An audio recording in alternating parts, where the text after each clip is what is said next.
ഇവിടെ സിനിമയ്ക്ക് പോവുക, ഇവിടെ കറങ്ങാൻ പോവുക, അങ്ങനെ പറഞ്ഞ് വിളിച്ചാ ഞാൻ വരില്ല, എന്നെ വിളിക്കാൻ പറ്റില്ല. ഈ രണ്ട് കണ്ടീഷൻ ഉണ്ടെങ്കിൽ മാത്രം നിന്നാ മതി. ഒന്ന് കറങ്ങാൻ വരില്ല, രണ്ട് എന്റെ വീട്ടിൽ നിന്ന് പെണ്ണ് ചോദിച്ചു വന്ന് 2 വീട്ടിൽ സമാധാനം കല്യാണം നടക്കുള്ളൂ. ഈ 2 ടേംസ് നിങ്ങൾക്ക് താല്പര്യമുണ്ടോ? മുമ്പോട്ട് പോവാം. ഹലോ, ചെക്കൻ പറഞ്ഞു ഞാൻ 100% സമ്മതം. ഇപ്പൊ പെൺകുട്ടി കുട്ടികളെ വേണ്ട. ഹലോ, നല്ല പെൺകുട്ടിയല്ലേ, ചേരായ നിലപാട്. അങ്ങനെ 3-4 വർഷങ്ങൾ കടന്നുപോയി. ആ പ്രണയം അത് വളരെ സന്തോഷകരമായി അവസാനിച്ചു. അവർ വിവാഹം നടന്നു. ചെക്കന്റെ വീട്ടിൽ നിന്ന് ചെക്കന്റെ അച്ഛനും അമ്മ വീട്ടിൽ അനുഭവിച്ചു വെച്ചു. 2 വീട്ടിൽ സമ്പ്രദായം കല്യാണം കഴിച്ചു. കല്യാണം കഴിഞ്ഞാൽ ആദ്യ രാത്രി അത് പേടിക്കണ്ട, ഫസ്റ്റ് ഇവ രക്ഷകരായ ഊട്ടി നമ്മളെ കാത്തിരിക്കുന്നു. ആ സമയത്ത് അവിടെ 2 ഗ്ലാസ് പാലുമായി തല താറ്റി അങ്ങനെ കുഞ്ഞി കൂടിലേക്ക് ഇറങ്ങി. ഇവരിങ്ങനെ ചെറുതോ നോക്കിയിട്ട് ചിരിയോട് ഒടുക്കുന്ന ചിരി കൊലച്ചിരി വിളിച്ചു കൊടുക്കുന്നു. ചെന്ത് വെച്ച് കല്യാണി പോയോ? ഈ മാറി ചിരിയായി ചിരിക്കോ? എന്റെ പൊന്നു മോളെ, ചിരി എന്തിനാന്ന് നിനക്കറിയോ? പണ്ട് 4 കൊല്ലം മുമ്പ് ഞാൻ നിന്നെ കണ്ട് ഇഷ്ടാവുന്ന സമയത്ത് നീ പറഞ്ഞറി 3-4 ദിവസം നീ എന്നെ ഓടിച്ചത്. അതേ അഹങ്കാരി പെണ്ണ് നീ ഇപ്പൊ തലയിൽ കുറിച്ചിങ്ങനെ വെറുതെ കാണുമ്പോ എനിക്ക് ചിരി അടക്കാൻ പറ്റില്ല.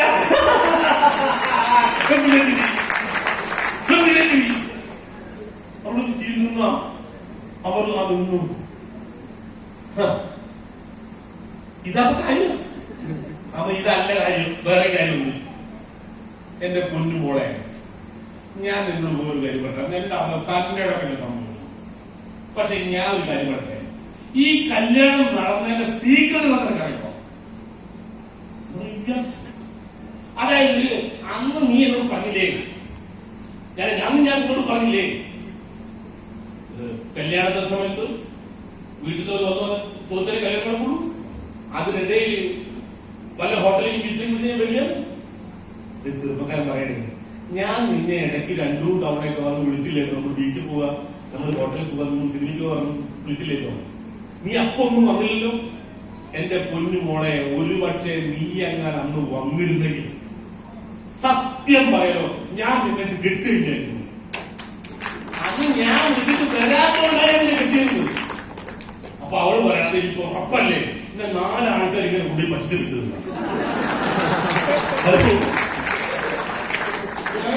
പറ്റിച്ചപ്പോ ഈ കണ്ടീഷൻ കൂടി ചാടി കളി സംഭവം മനസ്സിലായ. നമ്മളെ കാണുമ്പോൾ ചാടി കളിക്കുന്നെങ്കിൽ ഏതോ മണീശ്വരം പഠിച്ചിട്ടുണ്ട്.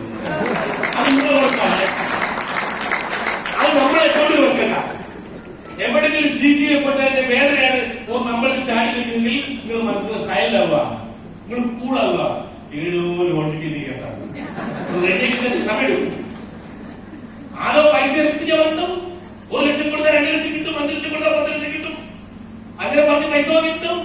അങ്ങനെ വിളിച്ചാൽ കമ്പനി കൂടിയിട്ടുണ്ട്, ഒരുപാട് പൈസ പോയിട്ടുണ്ട്. അത് തന്നെയാണ് ഇത് എന്നുള്ള പേടിയില്ല ഈ ചാടികളെ മുഴുവൻ. അത് നമ്മൾ നോക്കേണ്ട കാര്യമില്ല. ഇതല്ല, അത് രണ്ടും രണ്ടാണ്. അത് നമ്മളിതിന്റെ മാർക്കറ്റിംഗാണ്. നാട്ടുകാർ എളുപ്പത്തിൽ കോടീശ്വരാക്കുന്ന പണി നമുക്കില്ല. നാട്ടുകാർ എളുപ്പത്തിൽ കോടീശ്വരാക്കുന്ന എല്ലാവരുടെ പണി നമ്മുടെ പണി വിൽപ്പന വിളിച്ചില്ല. ആരാണ് എഫക്റ്റീവായി വിൽപ്പന വിൽക്കുന്നത് അവൻ പണം ഉണ്ടാക്കും, തർക്കമില്ല. അതാണ് വെറുതെ നയാ പൈസ കിട്ടില്ല. നോ പെയിൻ നോ ഗെയിൻ, വേദനയില്ലാതെ നേട്ടമില്ല. ഈ ഇൻഡസ്ട്രിക്കകത്ത് നിങ്ങൾ എത്രത്തോളം വേദന കിട്ടോ ആ വേദനയ്ക്കനുസരിച്ചുള്ള വരുമാനം കിട്ടുള്ളൂ, വെറുതെ ഒന്നും കിട്ടില്ല. ഇത് വിൽക്കാൻ തീരുമാനിക്കുന്നുണ്ട്, അതോ അത് സിസ്റ്റത്തിലാണെങ്കിൽ എളുപ്പത്തിൽ വിൽക്കുകയും ചെയ്യാം. അത് ഞാൻ പറഞ്ഞുതരാം. എന്താണ് മാർക്കറ്റിംഗ്? എന്താ മാർക്കറ്റിംഗ്? ബികോം പുസ്തകത്തിൽ പഠിപ്പിക്കുന്നത് the movement of a product or service from the manufacture to customers called marketing. ഉൽപ്പന്നങ്ങളോ സേവനങ്ങളോ ഉൽപാദകരിൽ നിന്ന് ഉപഭോക്താവിലേക്ക് കൈമാറുന്ന പ്രക്രിയയാണ് മാർക്കറ്റിംഗ്. അത് എഴുതി വെച്ച കാര്യങ്ങളെ കുറിച്ച് 2 മാർക്കറ്റും ഒരു സാധനം വിൽക്കാൻ. ഉൽപ്പന്നം വിൽക്കുന്നുണ്ടെങ്കിൽ ഐഡന്റിഫൈ ദ നീഡ്സ്. ഓരോ ആവശ്യങ്ങൾ കണ്ടറിയണം, ഒരു കസ്റ്റമറെ ആവശ്യങ്ങൾ കണ്ടറിയണം. ഓൾ ക്രിയേറ്റ് നീഡ്സ്, അവരുടെ ആവശ്യങ്ങൾ ജനിപ്പിക്കണം. then sell your product. ഏതൊരു ഉൽപ്പന്നം വിൽക്കണം, ഒരാളുടെ ആവശ്യങ്ങൾ കണ്ടറിയാം, അല്ലെങ്കിൽ ആവശ്യങ്ങൾ ജനിപ്പിക്കുക. then sell your product. ഏതൊരു ഉൽപ്പന്നം കിട്ടുക. ഒരു ദിവസം രാവിലെ നേരെ പഠിക്കുമ്പോ ഒരു ചെറുപ്പക്കാരൻ ഒരു ബാങ്കിലെ സാധനങ്ങളുമായി ഒരു വീട് വിളിച്ച് ബെല്ലടിച്ചു. ഭർത്താവിന് ജോലിക്ക് പോകണ്ട്, മക്കളെ സ്കൂൾ പറയുന്നത്, അത് കഴിഞ്ഞ് തനിക്ക് ജോലിക്ക് പോകണ്ട്, വീട്ടമ്മ അടുക്കളയിൽ കരുതിന്റെ പണിയാണ്. ആ പണിയിൽ തോന്നുന്ന സമയത്ത് ആരും പുറത്ത് ബെല്ലടിക്കുന്നു. ഗ്യാസ് ഒന്ന് ഇത്തിരി വേഗത കുറച്ചിട്ട് പുറത്തേക്ക് ഓടി വന്നു.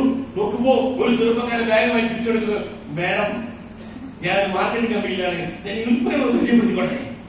മാഡം പറഞ്ഞിട്ട് ഒരു സാധനം വേണ്ട, അടുത്ത സാധനം വെച്ചില്ല വരുന്നത്, രാവിലെ ബുദ്ധിമുട്ടാക്കരുത്. മാഡം ഒരു സാധനവും വാങ്ങിക്കുന്നില്ല, ഇത് കണ്ടാൽ മതി, കാണാൻ നേരെ കൂടാതെ വീട്ടമ്മ വാങ്ങിച്ചു കൂടെ. എന്നിട്ട് പറഞ്ഞു, നീ ആരും ഒന്നും പറയുന്നില്ല, ഈ മാതിരി സാധനം ഞാൻ വീട്ടിലേക്ക് കേൾക്കാം, വീട്ടിലെ സാധനം കാണുന്നത്.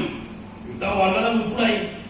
അപ്പോ ഈ ചെറുപ്പക്കാരൻ പറഞ്ഞു, അമ്മച്ചി നിങ്ങൾ ഇങ്ങനെ ദേഷ്യം പിടിക്കരുത്, ഈ ബോർഡ് ഇവിടെ തൂക്കിയാൽ മതി, മാർക്കറ്റിംഗ് എക്സിക്യൂട്ടീവ് പ്രവേശനമില്ല, പിന്നെ ഒരുത്തരും കയറുകയാണ്.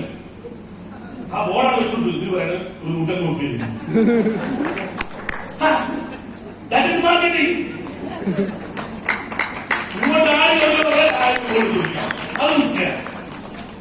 ഹലോ, നമുക്കെന്തോ മനസ്സിലാണ്ടാവോ? ചിലർക്ക് ഇതൊന്നും അറിഞ്ഞുള്ള മാർക്കറ്റിംഗ് അല്ല. കണ്ണൂരിൽ ചെറുപ്പക്കാർ കഴിഞ്ഞ് നോമ്പ് സമയത്ത് കോഴിക്കോട് വന്നു. ഒന്ന് നോമ്പ് പാകമല്ല, അതുകൊണ്ട് ഉച്ചയ്ക്ക് സിനിമ ഹോട്ടലിൽ തുടങ്ങി. സാഗറിന്റെ 3 തുറന്നിട്ടില്ല, ടോപ്പ് തുറന്നിട്ടില്ല, അങ്ങനെ സകലമായ കോഴിക്കോട് സിറ്റിയിലെ ഹോട്ടൽ തുറന്നിട്ടില്ല. അങ്ങനെ ആരാണ് പറയുന്നത്? അപ്പർ ഹോട്ടലിന്റെ പാരകൻ YMCA ക്രോസ് റോഡ് നടന്നിട്ട് ഇടത്തോട് നടന്നാൽ ഹോട്ടൽ കാണാൻ പറയും. അവര് ക്ഷീണിച്ച് അവസരമായി അങ്ങനെ YMCA ക്രോസ് റോഡ് നടക്കുന്ന സമയത്ത് അങ്ങ് ദൂരെ പെട്ടെന്ന് ഒരു ബോർഡ് കണ്ടു, തലശ്ശേരി ബിരിയാണി ഇവിടെ കിട്ടും. കണ്ണൂർക്കാരല്ലേ, ഇവിടെ കോഴിക്കോട് എത്തിപ്പോ തലശ്ശേരി ബിരിയാണി തന്നെ കിട്ടുന്നില്ല. കേട്ടപ്പോ ഹാപ്പിയായി, ഒന്നും നോക്കില്ല, ചാടി കയറിയിരുന്നു 2 ബിരിയാണി. അയാൾ പറഞ്ഞേ, ബിരിയാണി വിളമ്പാൻ ഹോട്ടലല്ല, എവിടെയുണ്ട് ഒരു ഇതിന്റെ പുറത്ത് ബോർഡ് വെച്ചത്. അയാൾ പറഞ്ഞ്, ഞാൻ ബോർഡ് എഴുതുന്നുണ്ട്, അത് ഡിസ്പ്ലേ വെച്ചാണ്. മൂപ്പര് ബോർഡ് എഴുതുന്ന കാര്യം ഡിസ്പ്ലേ വെച്ചതാ. അത് കഴിഞ്ഞാൽ മറ്റും ചാടിക്കയറിയിരിക്കുന്നത്. ഇതേപോലെ മാർക്കറ്റിംഗിലെ ഈ കാര്യമായിട്ട് ചാടിക്കാറുണ്ട്. അറിഞ്ഞിട്ട് തന്നെ ചെയ്താൽ മതി. ഹലോ, അറിഞ്ഞിട്ട് തന്നെ ചെയ്താൽ മതി. ഇന്ത്യയിലെ ലോകത്തെ ഏറ്റവും വലിയ കാർ കമ്പനികൾ, ഒരു വർഷം ലക്ഷക്കണക്കിന് കാർ ഉണ്ടാക്കുന്ന കമ്പനികളുണ്ട്. ഇത്തരം കമ്പനികളിൽ ഇഷ്ടംപോലെ ലേബർ തൊഴിലാളികളുണ്ട്.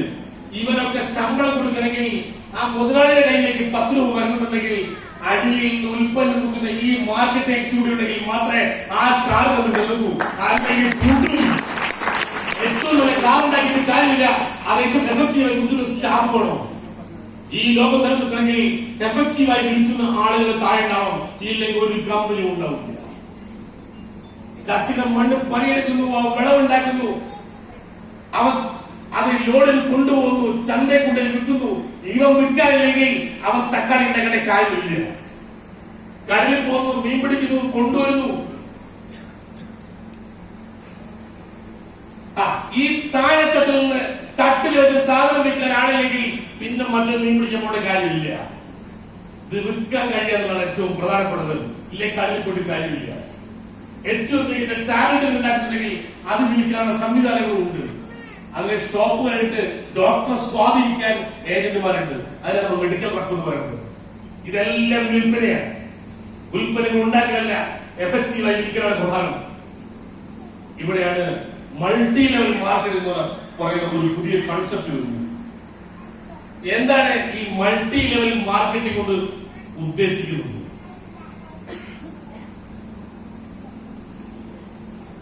ഇതാരാ തുടങ്ങിയത്? ഇതുപോലെ ആധികാരികതയുണ്ടോ? മൾട്ടി ലെവൽ മാർക്കറ്റ് ചരിത്രം പഠിച്ചതിന് ശേഷം നമുക്ക് വർത്തമാനത്തിലേക്ക് പോവാം. മൾട്ടി ലെവൽ മാർക്കറ്റിംഗ് എന്ന് പറയുന്നത് ഏതെങ്കിലും ഇന്ത്യക്കാരന്റെ മൈലേജ് കണ്ടുപിടുത്തല്ല. ഇത് ആംറി എന്ന് പറയുന്ന അമേരിക്കൻ മാർക്കറ്റിംഗ് റിസർച്ച് ഇൻസ്റ്റിറ്റ്യൂട്ട്, ലോകത്ത് കച്ചവടം നടക്കുന്നത് മുഴുവനും വലിയ പണക്കാരെ കയ്യിലൂടെ മാത്രമാണ്. ഈ കച്ചവടത്തിന്റെ നേട്ടങ്ങൾ വേണ്ടി സമൂഹത്തിലെ 5% കയ്യിലേക്ക് മാത്രമേ എഴുതുന്നു.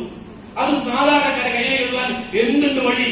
ഇതിനെക്കുറിച്ച് വർഷങ്ങളായി നടത്തിയ പഠനങ്ങളിൽ 1940കളിൽ അമേരിക്കൻ മാർക്കറ്റിംഗ് റിസർച്ച് ഇൻസ്റ്റിറ്റ്യൂട്ട് കണ്ടെത്തിയിട്ടുള്ള ഒരു പുതിയ വിപണന രീതിയാണ് മൾട്ടി ലെവൽ മാർക്കറ്റിംഗ് അഥവാ ഡയറക്ട് സെല്ലിംഗ് എന്ന് പറയുന്നത്.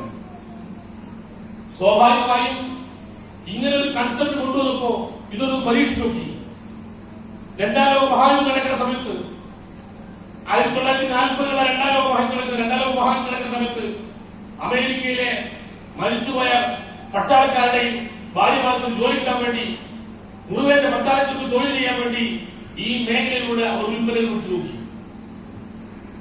ഏതെങ്കിലും സാധാരണക്കാരുടെ വീട്ടിലേക്ക് ഈ രാജ്യത്തെ സംരക്ഷിച്ചുള്ള പോരാട്ടത്തിനിടയിൽ മരിച്ചുപോയ ജവാന്റെ ഭാര്യ ഉൽപ്പന്നം വിളിക്കുമ്പോ അത് വാങ്ങുന്ന സ്വാഭാവികവും. രാജ്യത്തെ സംരക്ഷിക്കുന്ന പോരാട്ടത്തിനിടയിൽ അവരെ നഷ്ടപ്പെട്ടുപോയ ഒരു ചെറുപ്പക്കാരൻ വന്ന് ഉൽപ്പന്നം വിൽക്കുമ്പോ വാങ്ങുന്ന സ്വാഭാവികവും. സാധാരണ കച്ചവടത്തെക്കാൾ വേഗത്തിലായിരുന്നു ഈ കച്ചവടത്തിന്റെ വളർച്ച. സ്വാഭാവികമായും ഈ മേഖല അവിടുത്തെ വലിയ കച്ചവടം എതിർത്തു. നമ്മുടെ ഇവിടുത്തെ വ്യാപാരി വ്യവസായ സംഘടനകളെ പോലെ അവിടുത്തെ വൻകിട വ്യവസായ സംഘടനകൾ, വ്യാപാര സംഘടനകൾ ഇത് ശക്തമായി എതിർത്തു. എന്നിട്ട് നേരെ കോടതിയിലേക്ക് പോയി. കോടതി അമേരിക്കയായ ഇന്ത്യയിലെ ഒരു സ്വഭാവമാണ്. കേസ് തീരുമാനം കൊല്ലം കുറെ എടുക്കും. ഹലോ, നമ്മുടെ നാട്ടിൽ രണ്ട് ചെറുപ്പക്കാരെ അടികൂടി കഴിഞ്ഞാൽ അത് കേസായി കഴിഞ്ഞാൽ ആദ്യത്തെ 6 മാസം മുന്നേ നടന്നു. 2 കൊല്ലം കഴിഞ്ഞാൽ രണ്ടാം ഒരു വൈകിട്ടോടെ കേസ് പോവുക. ഇത് തീർന്നിട്ടിയാൽ മതി തപ്പിക്കുന്ന ചിന്ത.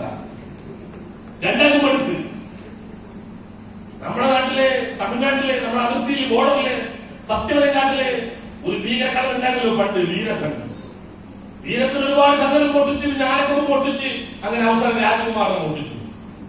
കർണാടകയിൽ ഏറ്റവും പ്രധാനപ്പെട്ട നടനായിരുന്നല്ലോ രാജകുമാർ. ആ രാജകുമാറിനെ അടിച്ചു പറ്റി. അത് വമ്പ കേസായി.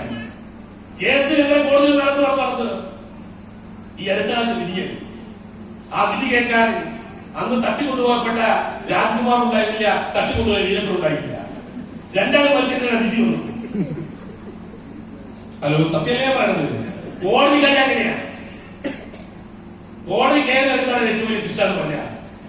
അമേരിക്കയിൽ കോടതി കേസുമായി സമയത്ത് വർഷങ്ങളോളം കേസ് നടന്നു. 1977 അമേരിക്കൻ ഫെഡറൽ സുപ്രീം കോടതി ഈ മേഖലയെ കുറിച്ചുള്ള ഒരു അഭിപ്രായം പറഞ്ഞു. ഈ കേസിനെ കുറിച്ച് അഭിപ്രായം പറഞ്ഞത്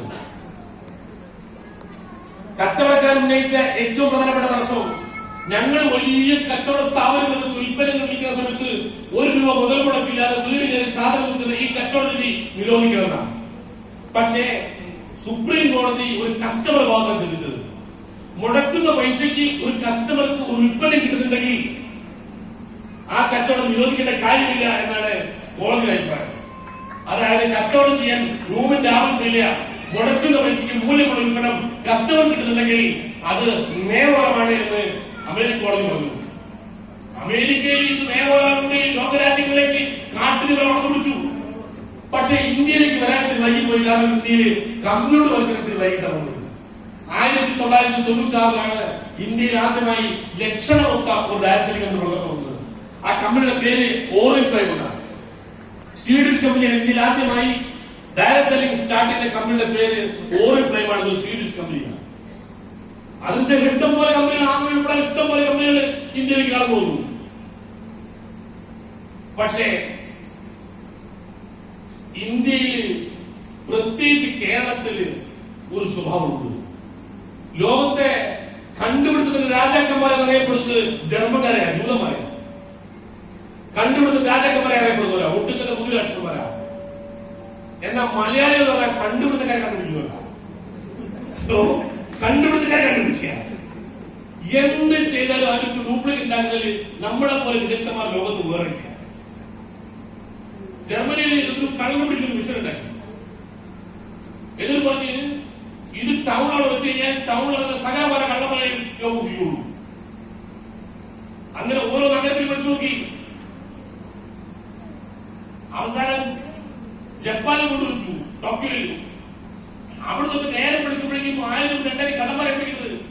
അപ്പൊ കമ്പനി പറയുന്നത് ഇതൊന്നും കപ്പാസിറ്റി കപ്പാസിറ്റി, പക്ഷെ കള്ളന്മാരാണ് പിടിക്കാൻ പറയുന്നത്. അപ്പൊ പറഞ്ഞ ഏറ്റവും കൂടുതൽ കള്ളന്മാർ ബോംബെയിൽ അവിടെ കൊണ്ട് വെക്കാറുണ്ട്. അങ്ങനെ ഈ മെഷീന്റെ കപ്പാസിറ്റി അറിയാൻ വേണ്ടി ഏറ്റവും കൂടുതൽ കള്ളനെ പിടിക്കുന്ന എണ്ണ കിട്ടാൻ വേണ്ടി ആ മെഷീൻ കൊണ്ട് ബോംബെയിൽ വെച്ച് പിറ്റേ നേരെ പിടിക്കുമ്പോൾ മെഷീൻ അടിച്ച് മാറ്റി. ആ മാറി കള്ളന്മാർ നമ്മുടെ കള്ളന്മാർ എല്ലാത്തിനും ഡ്യൂപ്ലിക്കേറ്റ് ഉണ്ടാവില്ല. അതുകൊണ്ട് തന്നെ മുടക്കുന്ന പൈസയ്ക്ക് മൂല്യമുള്ള ഉൽപ്പന്നം കൊടുത്ത് വരുമാനം ഉണ്ടാക്കുന്നതിന് പകരം ഉൽപ്പന്നങ്ങൾ കൊടുക്കാതെ അവസരം മാത്രം കൊടുത്ത് പണം ഉണ്ടാക്കുക. മുടക്കുന്ന പൈസക്ക് ഉൽപ്പന്നമില്ല, ഓപ്പർച്യൂണിറ്റി മാത്രം. പണക്കാരാണ് അവസരം, ആളെ ചേർക്കുക, പൈസ വാങ്ങുക, കമ്പനി കഴിക്കുക, ലാഭം കിട്ടുക, തട്ടുതട്ടായി പണം വാങ്ങുക, കമ്പനി കഴിക്കുക, തട്ടുതട്ടായി വരുമാനം വാങ്ങുക. അങ്ങനെ മേലുള്ള ലീഡർമാര് കാർ വാങ്ങി കോടി വാങ്ങി എന്ന് വരുമാനം വാങ്ങി പറയും. താഴെ പാതുകൾ കൈയടിക്കും. അവസാന ദിവസം കമ്പനി കൂട്ടും, അടിയുള്ള പൈസ പോവും, മേലുള്ള ആളെ കമ്പനി വെപ്പിച്ചാൽ കിട്ടുക. ഇത്തരം മണി ചെയിൻ കമ്പനികൾ വ്യാപകമായും കൂടി മൾട്ടി ലെവൽ മാർക്കറ്റിംഗ് ഏതാണ്, മണി ചെയിൻ ഏതാണെന്ന് നമ്മുടെ സംസ്ഥാന സർക്കാർ ഒരു തിരിച്ചറിയേണ്ട അവസ്ഥ വന്നപ്പോ 2011 അന്ന് കേരളം ഭരിക്കുന്ന ഉമ്മൻചാണ്ടി സർക്കാർ ഈ മേഖല പൂർണ്ണമായി നിരോധിച്ചു. അങ്ങനെ ഇന്നലെ വരെ മൾട്ടി ലെവൽ മാർക്കറ്റിംഗ് ഉൽപ്പന്നങ്ങൾ വിറ്റ് ജീവിച്ച പല ആളുകളും ഒരു രാത്രി നേരം കിട്ടി നേരം എടുക്കുമ്പോഴേക്കും കള്ളമായ പട്ടികയിലായി. പിന്നെ കത്തുന്നൊരു വേറെ ഉണ്ട്, അത് വേറെ ഉണ്ടോ? മണി ചെയിനും മൾട്ടി ലെവൽ മാർക്കറ്റിംഗും രണ്ടും ഒന്നാണ് എന്നായിരുന്നു അന്നത്തെ സർക്കാരിന്റെ നിലപാട്. ഒരു പ്രശ്നം ഉണ്ടാകുന്ന സമയത്ത് സ്വാഭാവികമായും ആളുകൾ സംഘടിക്കും, തൊഴിലാളികൾ സംഘടിക്കും. ഈ മേഖലയിൽ പ്രശ്നം ഉണ്ടായ സമയത്ത് ഈ മേഖലയിൽ തൊഴിലാളികൾ സംഘടിച്ചു. എന്നിട്ട് ഈ മേഖലയിൽ ട്രേഡ് ഉണ്ടാക്കി.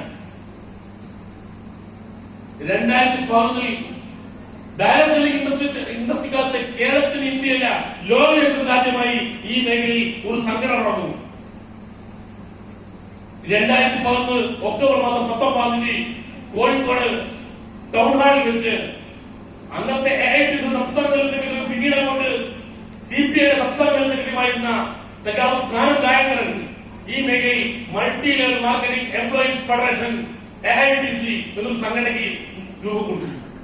ഇതാണ് ഡയറക്ട് ഇൻഡസ്ട്രി കേരളത്തിലെ ആദ്യത്തെ സംഘടന. അതിനുശേഷം INDC ഉണ്ടായി, CIT ഉണ്ടായി, BMS ഉണ്ടായി, HMS ഉണ്ടായി, ST ഉണ്ടായി. അങ്ങനെ 6 തൊഴിലാളി സംഘടനകൾ ഈ മേഖലയിൽ വന്നു. ഈ സംഘടനകളൊക്കെ ഒറ്റയ്ക്കും കൂട്ടായി നടത്തിയ സമരത്തിന്റെ ഭാഗമായി ഈ മേഖലയിൽ നിയമനിർമ്മാണം നടത്തിയേ പറ്റുന്ന അവസ്ഥയിലേക്ക് സർക്കാർ മാറി. നിയമസഭയ്ക്ക് മുമ്പിൽ നടത്തിയ സമരങ്ങൾ രാജ്ഭവൻ മാർച്ച് പാർലമെന്റിനകത്തേക്ക് മാർച്ച് സംഘടിപ്പിച്ചു. ഒരു MP കൊണ്ട് പാർലമെന്റ് യോഗം നടക്കുമ്പോ അതിനകത്ത് ഡയറക്ട് ഇൻഡസ്ട്രി കുറിച്ച് ചോദിക്കുമ്പോ പുറത്ത് 10,000 കണക്കിന് ഡിസ്ട്രിബ്യൂട്ടർ സമയത്തുകൊണ്ട് ഞങ്ങൾ സമരത്തിൽ തീർന്നു കൊടുത്തു. അങ്ങനെ നിരന്തരമായ സമരങ്ങൾ. ആ മുമ്പില് ഒരു നീല ടീഷർട്ട് നാളെ അതിന്റെ ഞാനാ അപ്പത്തിന്റെ എന്റെ ഭാര്യ എന്നെ മൂടുക. കാറ്റടിക്കുമ്പോ കൊടി പിടിച്ച് മറിഞ്ഞു ചെറിയ കൊടി കൊണ്ടാക്കും. വലിയ കൊടി പിടിക്കുമ്പോൾ നമുക്ക് വാശി തന്നെ പോക്ക്. പക്ഷെ ഡൽഹിയിൽ നല്ല കാറ്റായിട്ട് കാറ്റ് പിടിക്കുമ്പോൾ ഇവിടെ മറിഞ്ഞു ഇവിടെ കൊടി കൂടെ. അങ്ങനെ ചെറിയ ഇവിടെ കൊടുത്ത ഇപ്പോഴും +2 കഴിഞ്ഞ് നീറ്റ് എക്സാം കഴിഞ്ഞ് നിൽക്കുന്നു. കൊല്ലം കുറയായി. അങ്ങനെ ഈ മേഖല ലീഡർമാരൊക്കെ കുടുംബസമേതം പാർലമെന്റ് മുമ്പിൽ ചെന്ന് സമരം നടത്തി. നിയമസഭയ്ക്ക് മുമ്പിലും പാർലമെന്റ് മുമ്പിലും നിരന്തരമായ സമരം നടന്ന സമയത്ത് ഞങ്ങളെ തിരിഞ്ഞു നോക്കാതെ മുമ്പോട്ട് പോകാൻ സർക്കാരിനാവാത്ത അവസ്ഥ വന്നു. അങ്ങനെ നിയമസഭയ്ക്കകത്ത് അന്ന് സഖാവ് എളമരം കരീമിനെ കൊണ്ട് ഈ വിഷയം ഉന്നയിപ്പിച്ചു. പുറത്ത് 6 ട്രേഡ് യൂണിയന്റെ ശക്തമായ സമരം നടക്കുമ്പോൾ നിയമസഭയ്ക്കകത്ത് എളമരം കരീം സംസാരിക്കാൻ തുടങ്ങി.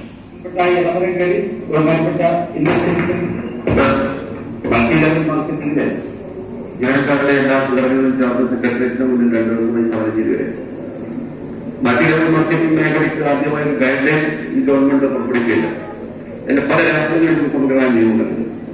കേരളത്തിൽ പുറപ്പെടുവിച്ച ഗൈഡ് ലൈൻ അനുസരിച്ച് ഈ മേഖലയിൽ പ്രവർത്തനം നടത്താനുള്ള സ്വാതന്ത്ര്യമാണെന്നതാണ് ഇന്ന് ജീവനക്കാർ സമരത്തിൽ ഉന്നയിക്കുന്നത്. മുഖ്യമന്ത്രി ഏതാനും ദിവസങ്ങൾക്ക് മുമ്പ് ജീവന സംഘടനകളെ കൊണ്ട് പോലീസ് ഉദ്യോഗസ്ഥന്മാരുടെ മീറ്റിംഗ് വിളിച്ചിട്ടുണ്ട്. ആ മീറ്റിംഗിൽ മണി ചെയിൻ കർശനമായി പറയുന്നതോടൊപ്പം കേരള ഗവൺമെന്റിന്റെ ഗൈഡ് ലൈൻ അനുസരിച്ച് മൾട്ടി ലെവൽ മാർക്കറ്റിംഗിൽ പ്രവർത്തന സ്വാതന്ത്ര്യം അനുവദിക്കുന്നതാണെന്നാണ് യോഗത്തിന്റെ തീരുമാനം. പരാതികൾ വന്നാൽ പരിശോധിക്കുന്നതിന് നോഡൽ ഓഫീസറായി ഇൻഡസ്ട്രീസ് ഗവൺമെന്റ് ഡിപ്പാർട്ട്മെന്റിന്റെ ആവശ്യപ്പെടുത്തുന്നത് പറഞ്ഞു. പക്ഷേ ആ തീരുമാനപ്രകാരം കാര്യങ്ങൾ നടത്തില്ല. ഗവർണറുടെ അസംബ്ലിയിൽ ശ്രദ്ധിക്കേണ്ടത് പോലീസ് ഡിപ്പാർട്ട്മെന്റിലെ ദുരമുക്ത ചില ഉദ്യോഗസ്ഥന്മാർ കേരളം മുഴുവൻ നടന്ന് ഈ മേഖലയിൽ പണത്തിൽ വളർന്നു. അതിന്റെ ഏറ്റവും വലിയ ആഹ്വാനമാണ് Kozhikode crime branch police superintendent വലിച്ചത്. ഇത് കർശനമായി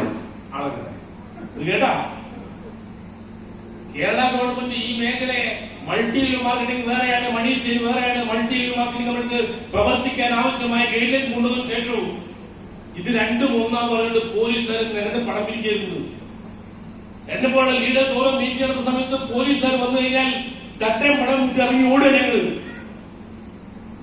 ഡയറക്ട് സെല്ലിംഗ് ഇൻഡസ്ട്രി പ്രവർത്തിക്കുന്ന ആള് ഇവന്റെ ഡ്രസ് കോഡ് കണ്ടറിയാം. ഡ്രസ് കോഡ് കണ്ടേ അപ്പോൾ ചിന്തിക്കൂ, നിങ്ങൾ മൾട്ടി മൾട്ടി ചെയ്യുന്നുണ്ടല്ലേ. SI ഒന്ന് നമ്മൾ ചെല്ലാൻ പറഞ്ഞിട്ടുണ്ട, നിങ്ങളിൽ പേര് അവിടെ ലിസ്റ്റിലുണ്ട്. അത് ഞാൻ ഒഴിവാക്കിത്തരാം. ഒരു 5000 രൂപ വേണം, ഒരു 10,000 രൂപ വേണം. നാട് നിങ്ങളുടെ പോലീസുകാർ നടന്ന് പൈസ നിൽക്കണ്, ഇല്ലെങ്കിൽ നടത്താമെന്ന് പറഞ്ഞിട്ട് 6 മാസത്തെ പുറലോകം തന്നെ പറഞ്ഞ് ഡയറക്ട് സെല്ലിംഗ് മേഖല പ്രവർത്തിക്കുന്ന മുഴുവൻ ലീഡേഴ്സിനെ കൂടി ചകത്താക്കുന്ന സമയം അത് നേതൃത്വം കൊടുക്കുന്ന ഒരു SP-യുടെ പേരാ അയാൾ നിയമസഭയിൽ പറഞ്ഞത്. ഈ പേരെടുത്ത് നിയമസഭ പറഞ്ഞതിന് ശേഷമാണ് സത്യത്തിൽ നാട്ടിൽ കിടന്ന് ഉറങ്ങാനുള്ള അവസരം ഉണ്ടായത്. ഇതൊന്നും ഇന്നലെ സർക്കാരിന്റെ ഔദാര്യം കൊണ്ടിരിക്കുന്നതല്ല, ഈ മേഖല ശക്തമായ സമരങ്ങളുടെ നേട്ടമായി. ഒരുത്തനെ ഒന്നും തലമുടിക്കില്ല. ഇന്നലെ പോലീസുകാർ പുറകെ ഓടിച്ചിട്ടുണ്ടെങ്കിൽ അതിനൊക്കെ പകരം നമ്മൾ കൊടുക്കാൻ മാത്രമാണെന്ന് കിട്ടിപ്പോ ഈ മേഖലയിൽ സർക്കാർ ഗൈഡൻസ് കൊണ്ടുവന്നു. 2014 കേന്ദ്ര ഗവൺമെന്റ് ഈ മേഖലയിൽ നിയമങ്ങൾ കൊണ്ടുവന്നു. 2025 ഈ 2025 കേരളത്തിലെ ഡയറക്ട് സെല്ലിംഗ് പ്രവർത്തിക്കുന്ന കമ്പനികളിലെ ലിസ്റ്റ് പ്രഖ്യാപിക്കാൻ തീരുമാനിച്ചു. ഇന്ത്യയിലെ 140 യൂണിവേഴ്സിറ്റിയിലെ പഠന വിഷയമായി മാറി. 115 മില്യൺ പീപ്പിൾ, 1 മില്യൺ എന്ന് പറഞ്ഞാൽ 10 ലക്ഷം, 1,15,00,000 ആളുകൾ ഫുൾ ടൈം ചെയ്യുന്ന മേഖലയായി ഈ മേഖല മാറിക്കൊണ്ടിരിക്കുന്നു. 20,000 കോടി ടേൺ ഓവറാണ് ഇതുവരെ ഉള്ളതെങ്കിൽ ഈ 2025 65,000 കോടി ടേൺ ഓവറിലേക്ക് ഈ മേഖല വളരാൻ വേണ്ടി പോകുന്നു. ഈ കഴിഞ്ഞ 2025 ഫെബ്രുവരി മാസം 19-ാം തീയതി ഇന്ന് കേരളം ഭരിക്കുന്ന സർക്കാർ ഈ മേഖല ഡയറക്ട് സെല്ലിംഗ് മാർഗരേഖ പ്രകാശനം റിപ്പോർട്ട് ഉദ്ഘാടനം മുഖ്യമന്ത്രി നേരിട്ട് വന്ന് നടത്തി. പ്രിയ സുഹൃത്തുക്കളെ, നിങ്ങൾ കാണണം, കേരളത്തിലെ 6 ലീഡിംഗ് പത്രങ്ങൾ പരസ്യം വന്നു. ഡയറക്ട് സെല്ലിംഗ് ഇൻഡസ്ട്രി 100% നിയമമാണ് സർക്കാർ ഒപ്പം കൊണ്ടുവരണേ. 6 പത്രങ്ങളിൽ പരസ്യം വന്നു. ചന്ദ്രികയിൽ വന്നു, മാതൃഭൂമിയിൽ വന്നു, ദേശാഭിമാനിയിൽ വന്നു, ഹിന്ദുവിൽ വന്നു, സിറാജിൽ വന്നു, സുപ്രഭാതത്തിൽ വന്നു, മനോരമയിൽ വന്നു. അങ്ങനെ സകലമായ പത്രങ്ങളിലും സർക്കാരിന്റെ പേരിൽ പരസ്യം കൊടുത്തു. സർക്കാരിന്റെ പേരിൽ പരസ്യം കൊടുത്തു. ഇത് പ്രചരിക്കുകയല്ല. ആ പ്രോഗ്രാമായിരുന്നു 3000 ആളുകൾ പങ്കെടുത്ത സർക്കാർ കണക്ക് 20,000-ലധികം ആളുകൾ ഒഴികെത്തി തിരുവനന്തപുരത്തേക്ക് വന്ന മുഖ്യമന്ത്രി മന്ത്രിമാരും ഞെട്ടിപ്പോയി. പോലീസ് കാവലിലെ പ്രോഗ്രാം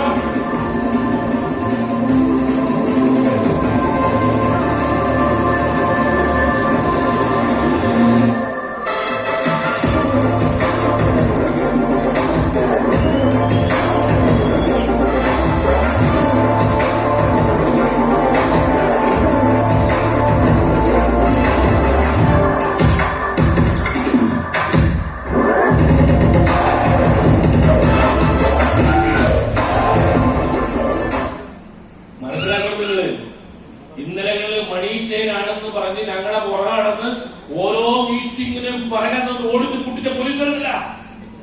അതേ പോലീസുകാരിൽ കുറച്ചുകൂടി ക്വാളിറ്റി കൂടിയ സെറ്റ് കാറ്റഗറി പോലീസിന്റെ പ്രൊട്ടക്ഷൻ വെച്ച ഈ പരിപാടി നടത്തിയത്.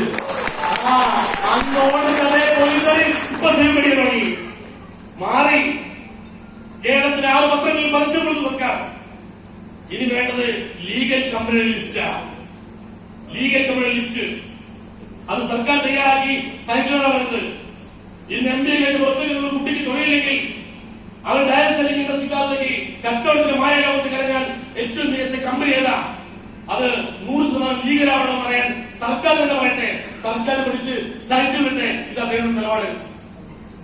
ഹലോ, വൈകില്ല. നമ്മുടെ പ്രധാനമന്ത്രി പറഞ്ഞിട്ട്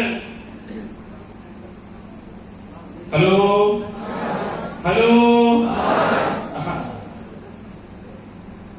मुझे 50 दिन चाहिए. ഇതിന്റെ 50 ദിവസത്തിന് എന്തിന്? നോട്ടിന് ലോകത്തിന് എല്ലാ വിഷമവും ഞാൻ തീർത്തരാം. ഞാനേ പ്രോഗ്രാം കുറെ കേട്ടതാ. ഞാൻ എന്നോട് പറയേണ്ടത് ഒരു 50 ദിവസം മുझे 50 दिन चाहिए. ഒരു 50 ദിവസത്തെ ലിസ്റ്റ് ഇടിച്ച് കാണിച്ചു തരാമെങ്കിൽ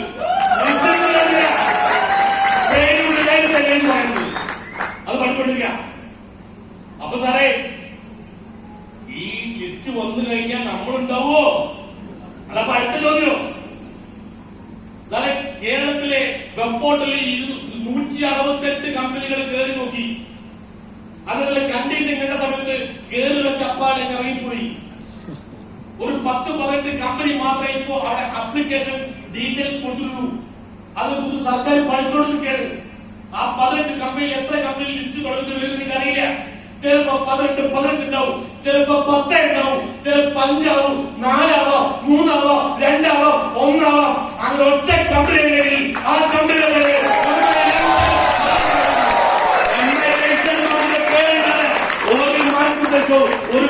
ഒരു പട്ടിയെ പുറത്താക്കാൻ പോകില്ല. അതിനോർപ്പ് വരാം. എത്ര ഉണ്ടാവും കുഴപ്പമില്ല. പക്ഷെ ഒന്നേ ഉണ്ടെങ്കിൽ അത് MLA കൊല്ലം കുറേ സ്ഥലങ്ങളിൽ കൂടെ പഠിക്കുന്നു. അതുകൊണ്ടാണ് ഗ്യാരണ്ടി. ആ ഗ്യാരണ്ടി പറയുന്നത് നിങ്ങളുടെ മക്കളൊക്കെ തൊഴിൽ കിട്ടാതെ പുറത്തേക്ക് ഇറങ്ങുന്ന സമയത്ത് അവർ മുമ്പിൽ ഒരു ഓപ്പർച്യൂണിറ്റി പണം ഉണ്ടാക്കാൻ, ഒരു തൊഴിലെടുക്കാൻ, വിൽക്കാൻ ലോകത്തെ ഏറ്റവും മികച്ച അവസരം അതാണ് കൈ കൊടുക്കാൻ പോകുന്നത്. അത് സർക്കാരിൽ ലീഗലായി പ്രഖ്യാപിച്ച ഒരു കമ്പനിയാകുമ്പോ അതവരുടെ സേഫ്റ്റി ഉറപ്പാണ്. അങ്ങനെ ഏറ്റവും സേഫായ കമ്പനിയെ കുറിച്ചാണ് നിങ്ങൾ ഇപ്പൊ കേട്ടുകൊണ്ടിരിക്കുന്നത്. എന്താണ് നടക്കുന്നത്? എങ്ങനെയാണ് വരുമാനം കൊടുക്കുന്നത്? സാധാരണ നമ്മൾ കണ്ടുവരുന്ന ട്രഡീഷണൽ ബിസിനസിനകത്ത് ഒരു 30-35-40% മാക്സിമം ഉത്പാദന ചെലവ് ലാഭം ഉണ്ടാവും. ഒരു ഉൽപ്പന്നത്തിന്റെ MRP നോക്കുമ്പോ ആ ഉൽപ്പന്നത്തിന്റെ ഉത്പാദന ചെലവും ലാഭവും ചേർന്നാൽ ആ MRPയുടെ 30-35 ഏറ്റവും മികച്ചാൽ 40% മാത്രമേ കഴിവുള്ളൂ. ബാക്കി 60-65% തുക പോകുന്നത് ഇടനിലക്കാരുടെയും പരസ്യക്കാരുടെയും കയ്യിലില്ല. ആ ഇടനിലക്കാരുടെയും പരസ്യക്കാരുടെയും കയ്യിലേക്ക് കൊണ്ടുവന്ന തുക MILC മാർഗത്തിൽ ഒരു കമ്പനി ഇന്ന് 100 ചില ഉൽപ്പന്നങ്ങൾ ഉണ്ടാക്കുന്നത് ഈ ഒരു ഉൽപ്പന്നത്തിനും ഒരു പരസ്യവും ഒരു പത്രത്തിലും ഒരു മാധ്യമത്തിലും കാണില്ല. ഒരു പരസ്യക്കാരില്ല, ഒരു കടയിൽ നിൽക്കുന്നില്ല, ഇടനിലക്കാരൻ വരയ്ക്ക. നിങ്ങൾക്ക് സ്വന്തമായിട്ട് ആളുകൾക്ക് കുഴപ്പമില്ല. അല്ലാതെ മലപ്പുറത്തേക്ക് ജില്ലാ ഡിസ്ട്രിബ്യൂട്ടറും കോട്ടക്കലേക്ക് ഒരു ഏരിയ ഡിസ്ട്രിബ്യൂട്ടറും നിങ്ങൾക്ക് ഒരു റീറ്റെയിൽ ഷോപ്പിൽ കിട്ടുന്നല്ലോ അതേപോലെ ഇല്ല. ഈ ഇടനിലക്കാരും പരസ്യക്കാരുടെ പൈസ ഈ മേഖല ഉൽപ്പന്നം വാങ്ങി വിൽക്കാൻ ടീം ആളുകൾ മാറ്റി വെക്കൂ. അതുകൊണ്ടാണ് ഈ മേഖലയിൽ പണിയെടുക്കുന്ന ആൾക്ക് നല്ല വരുമാനം ഉണ്ടാക്കാൻ കഴിയുന്നത്. അല്ലാതെ വെറുതെ കിട്ടുന്നതല്ല.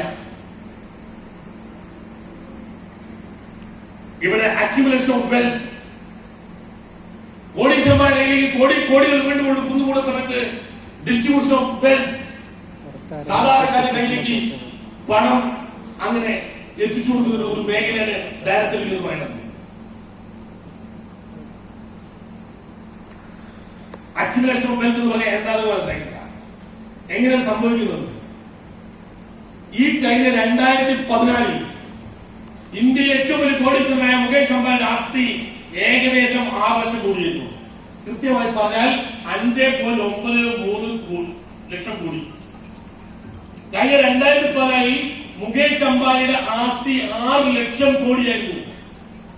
എന്നാ 10 വർഷം കഴിഞ്ഞപ്പോ 2024 അത് നേരെ ഓൾമോസ്റ്റ് 300 മടങ്ങ് വളർന്നു 18 ലക്ഷം കോടിയിലേക്ക് എത്തി. 17.93 കൃത്യം റൗണ്ടായി പറഞ്ഞ 18 കോടി. 6 ലക്ഷം കോടിയിൽ നിന്ന് അവരുടെ ആസ്തി 18 ലക്ഷം കോടിയിലേക്ക് എത്തി. കോടീശ്വരന്മാരുടെ കയ്യിൽ വീണ്ടും പണം കുന്നുകൂടാൻ തുടങ്ങി. അതേ സമയത്ത് ഈ ലോകത്ത് പട്ടിണി കിടക്കുന്ന ആളുകളെ കുറിച്ചും പഠനം നടക്കുന്നുണ്ട്. അതുപോലെ സൂചികയുടെ പേരാണ് ഹങ്കർ ഇൻഡെക്സ്. ഹംഗറി എന്ന് പറയുന്ന വിശപ്പ്, ഹങ്കർ ഇൻഡെക്സ് പട്ടിണിക്കാരന്റെ സൂചിക. ഈ ലോകത്ത് പട്ടിണി കിടക്കുന്ന ആളുകളുടെ എണ്ണത്തെ കുറിച്ചുള്ള ഒരു സൂചികയുണ്ട്. ആ സൂചികയിൽ കഴിഞ്ഞ 2014 ഇന്ത്യ എന്ന് പറഞ്ഞ രാജ്യം 76 രാജ്യങ്ങളിൽ 55 സ്ഥാനത്തായിരുന്നു. എന്നാൽ ഇപ്പൊ 2024 സമയത്ത് 111 സ്ഥാനത്ത് തള്ളപ്പെട്ടു എന്ന് പറഞ്ഞ പട്ടിണിക്കാരുടെ എണ്ണം പെരുകിക്കൊണ്ടേയിരിക്കുന്നു. 55 നിന്ന് 111 ഇപ്പൊ നമ്മളെ തൊട്ട് പറയുന്നത് ബംഗ്ലാദേശും പാകിസ്ഥാനും പോലെ കുറച്ച് ദരിദ്ര രാഷ്ട്രങ്ങൾ മാത്രം. ഒരു ഭാഗത്ത് പണക്കാരെ സമ്പത്ത് കുന്നുകൂട്ടുമ്പോ മറുഭാഗത്ത് പട്ടിണിയുടെ എണ്ണം വർദ്ധിച്ചുകൊണ്ടിരിക്കുന്നു. ഒരു നേരത്തെ ഭക്ഷണത്തിന് വേണ്ടി സ്വന്തം ശരീരം വെക്കുന്ന സ്ത്രീകളെ നോർത്ത് ഇന്ത്യയിലേക്ക് പോയാൽ ഇഷ്ടം പോലെ കാണാൻ തരുകയും അത്തരമാർക്ക് ഭർത്താവിന് മരുന്ന് വാങ്ങാൻ വേണ്ടി ശരീരം വിൽക്കാറുള്ള സ്ത്രീകളെ നിങ്ങൾക്ക് നോർത്ത് ഇന്ത്യയിൽ പോയാൽ ഇഷ്ടം പോലെ കാണാം. അവർക്ക് ജീവിക്കുന്ന അവസരം, ഒരു ഓപ്പർച്യൂണിറ്റി. പണിയെടുക്കാൻ മനസ്സിലാക്കി നേട്ടം ഉണ്ടാക്കുന്ന ഒരു ഓപ്പർച്യൂണിറ്റി, ആ ഓപ്പർച്യൂണിറ്റിയുടെ പേരാണ് മൾട്ടി ലെവൽ മാർക്കറ്റിംഗ് എന്ന് പറയുന്നത്. അത് കൊടുക്കുന്ന ഏറ്റവും മികച്ച കമ്പനിയുടെ പേരാണ് MI ലൈഫ്സ്റ്റൈൽ മാർക്കറ്റിംഗ് എന്ന് പറയുന്നത്. ഇനി ഡയറക്ട് സെല്ലിംഗ് ഇൻഡസ്ട്രിയെ കുറിച്ച് പ്രഗത്ഭ അഭിപ്രായമാണ്. ഇന്ത്യൻ ഡയറക്ട് സെല്ലിംഗ് ഇൻഡസ്ട്രി രാജ്യത്തിന്റെ DGP ഗണ്യമായ സംഭാവന നൽകി സംരംഭത്വം പ്രോത്സാഹിപ്പിക്കുന്നു, സാമ്പത്തിക വളർച്ചയെ നയിക്കുന്നു. ദശലക്ഷക്കണക്കിന് ഇന്ത്യക്കാർ പ്രത്യേകിച്ച് ഗ്രാമങ്ങളിലും അർദ്ധനഗര പ്രദേശങ്ങളിലും നേരിട്ടുള്ള വിൽപ്പനയും വരുമാനവും തൊഴിലവസരങ്ങൾ സൃഷ്ടിക്കുന്നതിൽ ഏർപ്പെട്ടിട്ടുണ്ട്. സാധാരണ ആൾക്ക് വലിയ മുതൽ മുടക്കില്ല ചെയ്യാൻ പറ്റുന്ന ഏറ്റവും മികച്ച മേഖലയാണെന്ന് കേന്ദ്ര ഗവൺമെന്റ് ബോധ്യപ്പെട്ടു കഴിഞ്ഞു. ട്രഡീഷണൽ ബിസിനസ്സിനകത്ത് ലക്ഷങ്ങളും കോടികളും പരസ്യത്തിന് വേണ്ടി ചിലവാക്കുന്നു. നമ്മളോ ഒരു നയ പൈസ പരസ്യത്തിന് വേണ്ടി ചിലവാക്കാതെ ഉപയോഗിച്ച ആളുകൾ പറയട്ടെ ഇത് നല്ലൊരു ഉൽപ്പന്നമാണ്, നല്ലൊരു ഉൽപ്പന്നമാണ്, നല്ലൊരു ഉൽപ്പന്നമാണ്. നിങ്ങൾ TV ചാനലിൽ കാണുന്ന പത്രങ്ങളിൽ കാണുന്ന പരസ്യങ്ങളിലത് ഏത് ഉൽപ്പന്നമാണ് അതിന്റെ ഗുണനിലവാരം പറഞ്ഞിരിക്കുന്നത്?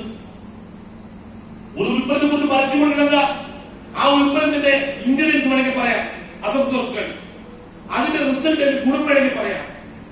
ഇത് പറഞ്ഞിട്ടാണോ ഒന്ന് വിട്ടുകൊടുക്കുന്നത്?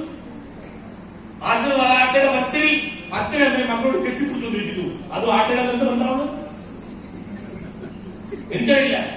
കണ്ണൻ ദേവൻ ചായ പുതിയ പാക്കറ്റേ മാറിയിട്ടുള്ളൂ, ചായപ്പൊടി മാറിയിട്ടില്ല. എവിടെ നിന്ന് ഗുണം പറയുന്നു?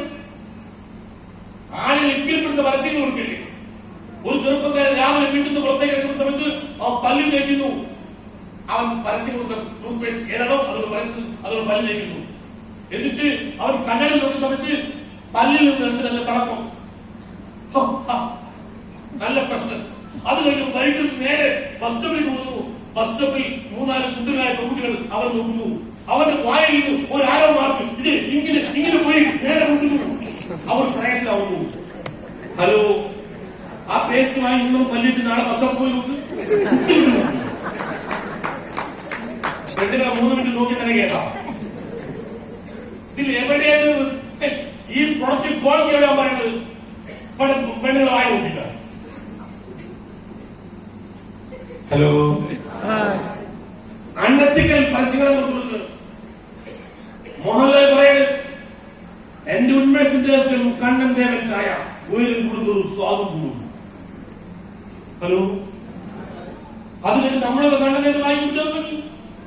10 വയസ്സിലായ സമയത്ത് പത്രക്കാർ ചോദിച്ചു, അല്ലോ ലാലേട്ട ഈ പ്രായത്തിൽ എങ്ങനെ യുവത്വം നിലനിർത്താൻ പറ്റുന്നത്? അയാൾ പറയണേ 26 കൊല്ലമായി ചായയും കാപ്പിയും ഞാൻ കുടിക്കാറില്ല.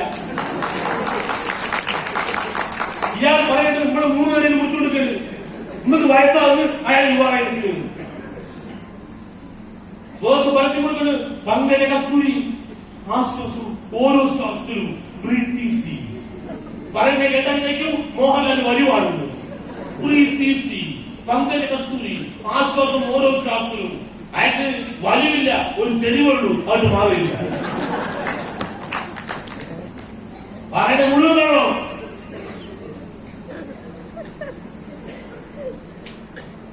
Word of the mouth introducing ethics and values. കുറച്ചൊക്കെ വാക്കിന് വില വേണം. ഇത് പരസ്യ കണ്ടുപിടിക്കുന്നത്. ഒരു മനുഷ്യൻ ചാവാൻ കിടക്കുന്നു. നോർത്തിലേക്ക് എത്തിക്കേണ്ട ചാവ് ഉറപ്പായ സമയത്ത് അടുത്ത ബന്ധുക്കളൊക്കെ മുന്നിൽ നിൽക്കുകയാണ്. ആ കഥ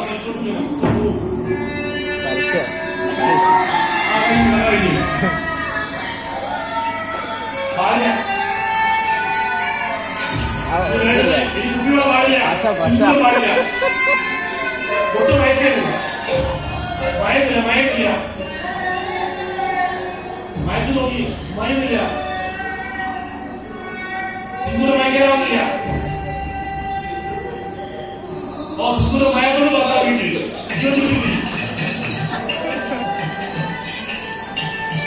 അത് സിന്ദൂര മയക്കൊണ്ട് ഭർത്താവ് ജീവിച്ചില്ല. കാരണം പെർമനന്റ് മാർക്കണം, പെർമനന്റ് മാർക്കണം.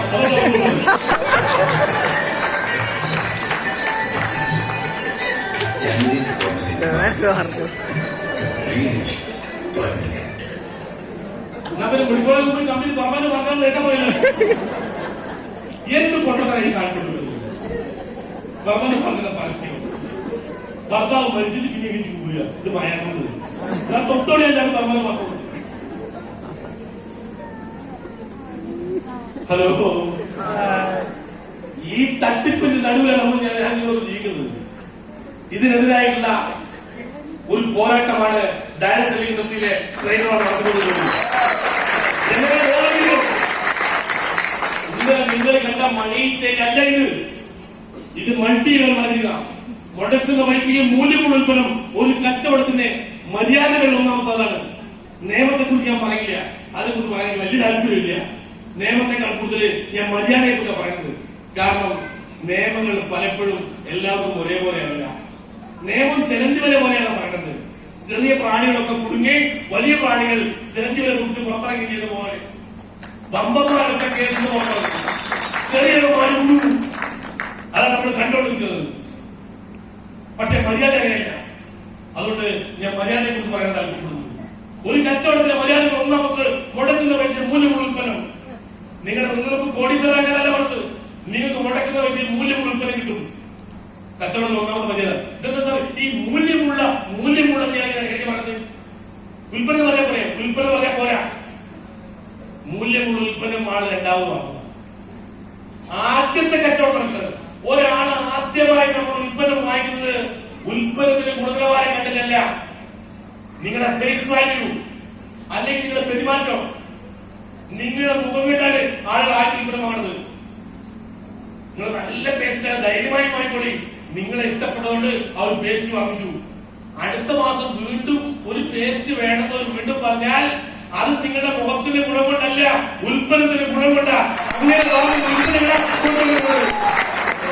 അതിന് വാല്യൂ ഫോർ മണി എന്ന് പറയാം. മുടക്കുന്ന പൈസ മൂല്യമുള്ള ഉൽപ്പന്നം. ആ മൂല്യമുള്ള ഉൽപ്പന്നം കൊടുക്കണം ഒരു കസ്റ്റമർക്ക്. സാറേ, നിങ്ങളെല്ലാവരും കോടീശ്വരാക്കാതല്ല, നിങ്ങളൊന്നും വഞ്ചിക്കില്ല. നിങ്ങൾ ഇന്നലെ വരെ കടയിൽ വാങ്ങി ഉൽപ്പന്നം വരും. ഞങ്ങൾ ഒരു ഉൽപ്പന്നം വാങ്ങുകയാണെങ്കിൽ ഈ നാട്ടില് 100 ആളുകൾക്ക് ഒരു വരുമാനം സഹായമായിരിക്കും. അങ്ങനെ മുടക്കുന്ന പൈസക്ക് ഒരു ഉൽപ്പന്നം തരാറ്. 2, നിങ്ങൾക്ക് ഉൽപ്പന്നം മാത്രമല്ല, നിങ്ങൾ വരുമാനം ആഗ്രഹിക്കുന്നോ? ഒരു ദിവസത്തേക്ക് വരുമാനം ആഗ്രഹിക്കുന്നോ? നിങ്ങൾ ഉൽപ്പന്നങ്ങൾ വിറ്റ് ജീവിക്കാം. ഈ നാട്ടിലെ ഏത് കടക്കാരും ചെയ്യുന്ന പോലെ ഹോൾസെയിൽ ഷോപ്പിൽ ഉൽപ്പന്നം വാങ്ങിയ റീറ്റെയിൽ ഷോപ്പിൽ വെച്ച് അവിടെ എംആർപി വിൽക്കുന്ന പോലെ നമ്മുടെ ഗോഡൌണിൽ നിന്ന് ഉൽപ്പന്നം വാങ്ങി വെച്ച് വീട്ടിൽ വെച്ച് എംആർപി വിൽക്കുന്ന ജീവിക്കാം. കടയ്ക്ക് നിങ്ങൾ വാടക കൊടുക്കണ്ട, കടയിൽ ശമ്പളം കൊടുക്കണ്ട, കറണ്ട് ബിൽ വേറെ അടയ്ക്കണ്ട. അങ്ങനെ വാങ്ങി വിറ്റ് ജീവിക്കാം. ഇനി അതല്ല, നിങ്ങൾ ആളുകളിലൂടെ ബിസിനസ് ഡെവലപ്പിക്കുന്നെങ്കിൽ, ഈ ബിസിനസ്സിലേക്ക് ആളുകളെ ഇൻട്രൊഡ്യൂസ് ചെയ്ത് കമ്പനിയുടെ ടേൺ ഓവർ വർദ്ധിപ്പിക്കുന്നുണ്ടെങ്കിൽ, കമ്പനി ടേൺ ഓവർ വർദ്ധിപ്പിക്കുമ്പോ കമ്പനിയുടെ ഉത്പാദന ചെലവും ലാഭവും കഴിഞ്ഞ ശേഷം വരുന്ന തുക, ഇതിനിടയിൽ പ്രവർത്തിക്കുന്ന കമ്പനിയുടെ ടേൺ ഓവർ വർദ്ധിപ്പിക്കാൻ വേണ്ടി അഹോരാത്രം പണിത് നിങ്ങൾക്ക് ഓരോ ആഴ്ചയിലും വിഹിതം തരാം. ഇതാ കമ്പനി പറയുന്നത്. അതായത് ഒന്നും കോടീശ്വരാക്കാനല്ല, മുടക്കുന്ന പൈസ മൂല്യമുള്ള ഉൽപ്പന്നം തരാം. വാങ്ങി വിറ്റാൽ മാന്യമായ ലാഭം തരാം. നിങ്ങള് കമ്പനി ടേൺ ഓവർ വർദ്ധിപ്പിക്കാൻ ആളുകൾ കൂടുതൽ ഒരു ലക്ഷം രൂപ വേണ്ടി കഴിഞ്ഞാൽ നിങ്ങൾക്ക് നിരന്തരമായ വരുമാനം തരാം. ഇതാ കമ്പനി പറഞ്ഞത്. ആരെവിടെ വഞ്ചനയില്ല, വഞ്ചന ലാഞ്ചനയില്ല. ഇത് വിശ്വസിക്കാൻ പറ്റുമെങ്കിൽ ഇത് കേട്ടില്ല. ഹലോ, തട്ടിയില്ല, തട്ടിപ്പില്ല, വെട്ടിപ്പില്ല. നിങ്ങൾക്ക് കോടീശ്വരാക്കാണ്ട് പറ്റിയിട്ടില്ല. നിങ്ങൾക്ക് കോടീശ്വരങ്ങളെ ഇടപാടില്ല. അങ്ങനെ പറയുന്ന ഇടപാടുണ്ടാവും. പക്ഷെ അത് MIA ഉണ്ടാവില്ല. ഇവിടെ മികച്ച ഉൽപ്പന്നം തരണേ എന്ന് പറയുന്നു. ഇനി പണം ഉണ്ടാക്കാനോ മികച്ച ഒരു ഓപ്പർച്യൂണിറ്റി കിട്ടുന്നു. അത് ഉപയോഗിക്കുന്നത് വരുമാനം ഉണ്ടാക്കാം, ഇല്ലാത്ത ഒന്നും കിട്ടില്ല. അപ്പോ നിലവിൽ ചെയ്യുന്ന കച്ചവടം കൊണ്ട് പണക്കാരും വീണ്ടും പണക്കാരാകുമ്പോ ഒന്ന് ആ കച്ചവടത്തെ വഴിമാറ്റി വിട്ടു കഴിഞ്ഞാൽ ഈ നാട്ടിലെ ഒരുപാട് സാധാരണക്കാര് ഒരു നേരത്തെ വിശപ്പടക്കാനും വരുമാനം കിട്ടുമെങ്കിൽ ഒന്ന് വാങ്ങൽ മാറ്റിക്കൂടെ, വിൽപ്പന തുടങ്ങിക്കൂടെ, പണം ഉണ്ടായിക്കൂടെ. അങ്ങനെയാണെങ്കിൽ ഒരു കമ്പനി സെലക്ട് ചെയ്യുമ്പോൾ എന്ത് കാര്യങ്ങൾ ശ്രദ്ധിക്കാം എന്ന് ഞാൻ പറയാം. ഇങ്ങനെ കമ്പനികൾ എന്താ പണ്ടത്തെ കമ്മ്യൂണിസ്റ്റ് മുദ്രാവാക്യ ഇവിടുത്തെ ഏറ്റവും വലിയ കുത്തവൻ അറിയപ്പെടുന്നവരാ ബിർള. ബിർളയെങ്കിലും എല്ലാവർക്കും അറിയാം. കാരണം അവൻ 1857 മുതൽ ഇവിടെ പ്രവർത്തിക്കുന്നുണ്ട്. 1857 എന്ന് പറഞ്ഞാൽ ഏകദേശം 10-150 കൊല്ലമായി ഇന്ത്യയിലേക്ക് പ്രവർത്തിക്കുന്ന കമ്പനിയുടെ പേരാണ് ബിർള. അവിടെ ബിർള എല്ലാവർക്കും അറിയാം. ടാറ്റ എല്ലാവർക്കും അറിയാം. 1869 ഇന്ത്യയിൽ ചാർച്ച പ്രവർത്തിക്കുന്നത്. ഹിന്ദുസ്ഥാൻ ലിവർ അതും നമുക്കറിയാം. അവരുടെ FMCG ഉൽപ്പന്നം വെച്ചുകൂടി ചെയ്യുന്നത് 1933 മുതൽ ഇന്ത്യ പ്രവർത്തിക്കുന്നത്. 10 കൊല്ലായി അവർ ഇന്ത്യ പ്രവർത്തിക്കാൻ തുടങ്ങിയിട്ട്. അവിടെ നമുക്ക് പരിചയമുണ്ട്. എല്ലാവർക്കും പരിചയം കുറ്റം പറയാൻ പറ്റില്ല. കൊല്ലം കുറെ ആയില്ലേ. 1957 മുതൽ ഇന്ത്യയിൽ റിലയൻസ് ഉണ്ട്. നമുക്ക് റിലയൻസിനെ പരിചയം തുടങ്ങിയിട്ട് 2000 ശേഷം സാധാരണക്കാരൻ പരിചയപ്പെടാൻ തുടങ്ങിയിട്ടുണ്ട്. അതിന് മുമ്പുണ്ടായിരുന്ന ഒരു 43 കൊല്ലം സാധാരണക്കാരും റിലയൻസ് ഉണ്ടായിരുന്നില്ല. 2000 ശേഷമാണ് റിലയൻസ് എല്ലാ മേഖലയും കൈവക്കാനും സാധാരണക്കാരിലേക്ക് ഇറങ്ങാൻ തുടങ്ങിയത്. അപ്പൊ ഇവരൊക്കെ 100-150 കൊല്ലത്തെ അല്ലെങ്കിൽ 80-100-150 കൊല്ലത്തെ പ്രവർത്തന പാരമ്പര്യമുള്ള ഒറ്റക്കാലം കൊണ്ടാണ് ഇന്ത്യ രാജ്യത്ത് അറിയപ്പെടുന്നതെങ്കിൽ ഈ MILCL മാർക്കറ്റിംഗ് കമ്പനി 12 കൊല്ലമായിട്ടുള്ളൂ. ഇതേപോലെ 10-100 കൊല്ലാകുമ്പോ ഈ കമ്പനിയുടെ സ്ഥാനം എവിടെയെന്ന് ചിന്തിച്ചു നോക്ക്.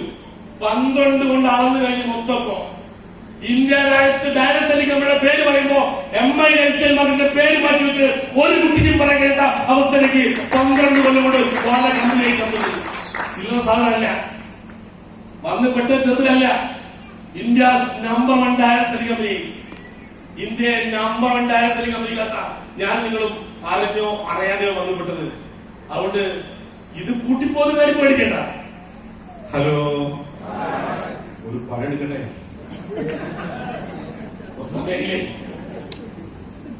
അതായത് പല ആൾക്കാരും പല കമ്പനിയിൽ പ്രവർത്തിച്ച് 2 കൊല്ലമാകുമ്പോ കമ്പനി കൂട്ടി.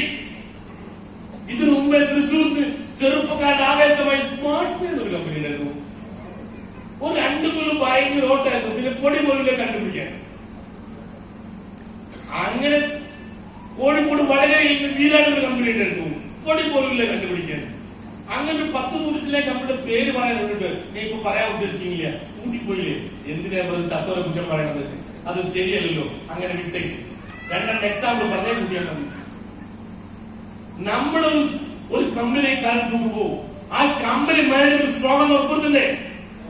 ഒരു ദിവസവും ഒരു വിമാനത്തില് 4 ആളുകൾ അങ്ങനെ യാത്ര ചെയ്യുന്നു. ഒരു ചെറിയ വിമാനത്തില്.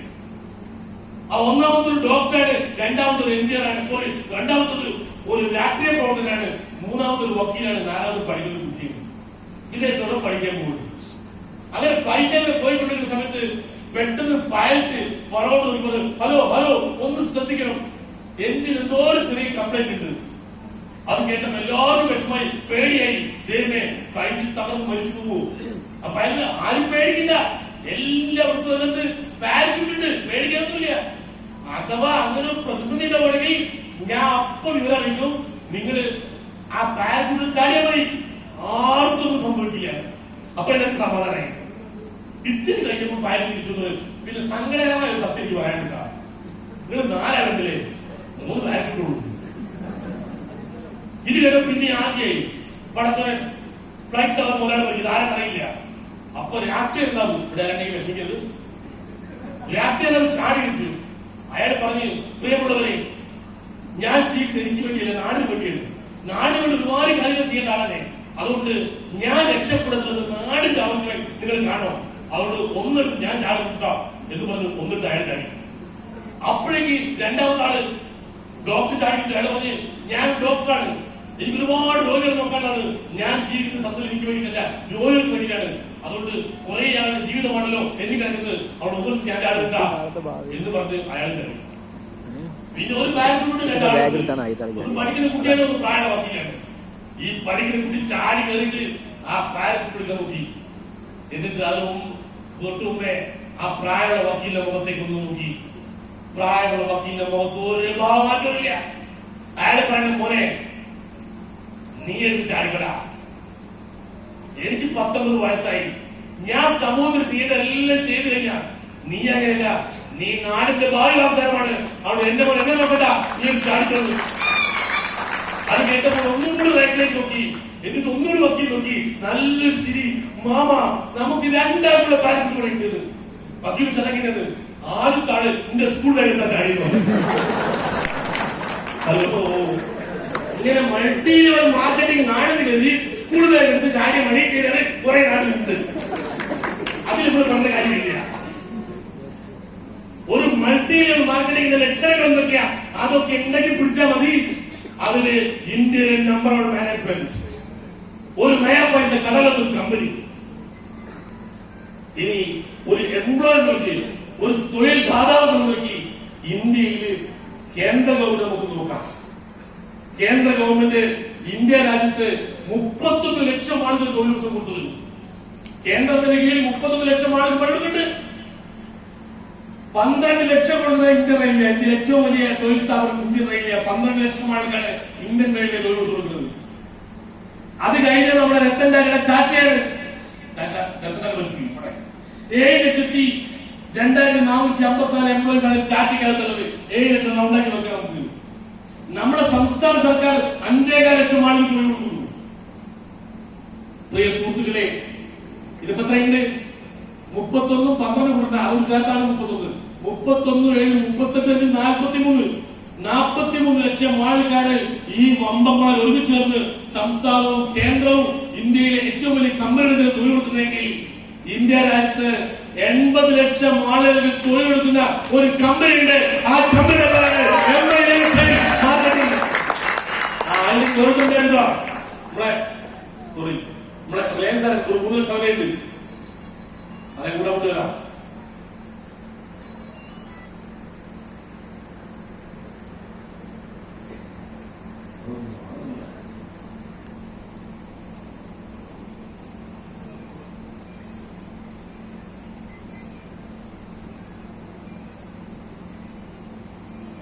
അപ്പൊ കേന്ദ്ര ഗവൺമെന്റും റെയിൽവേ, ടാറ്റയും നമ്മുടെ സ്റ്റേറ്റും റിലയൻസും 3,89,454 ആൾക്കാരെ റിലയൻസ് തൊഴിൽ കൊടുക്കുന്ന കണക്ക്.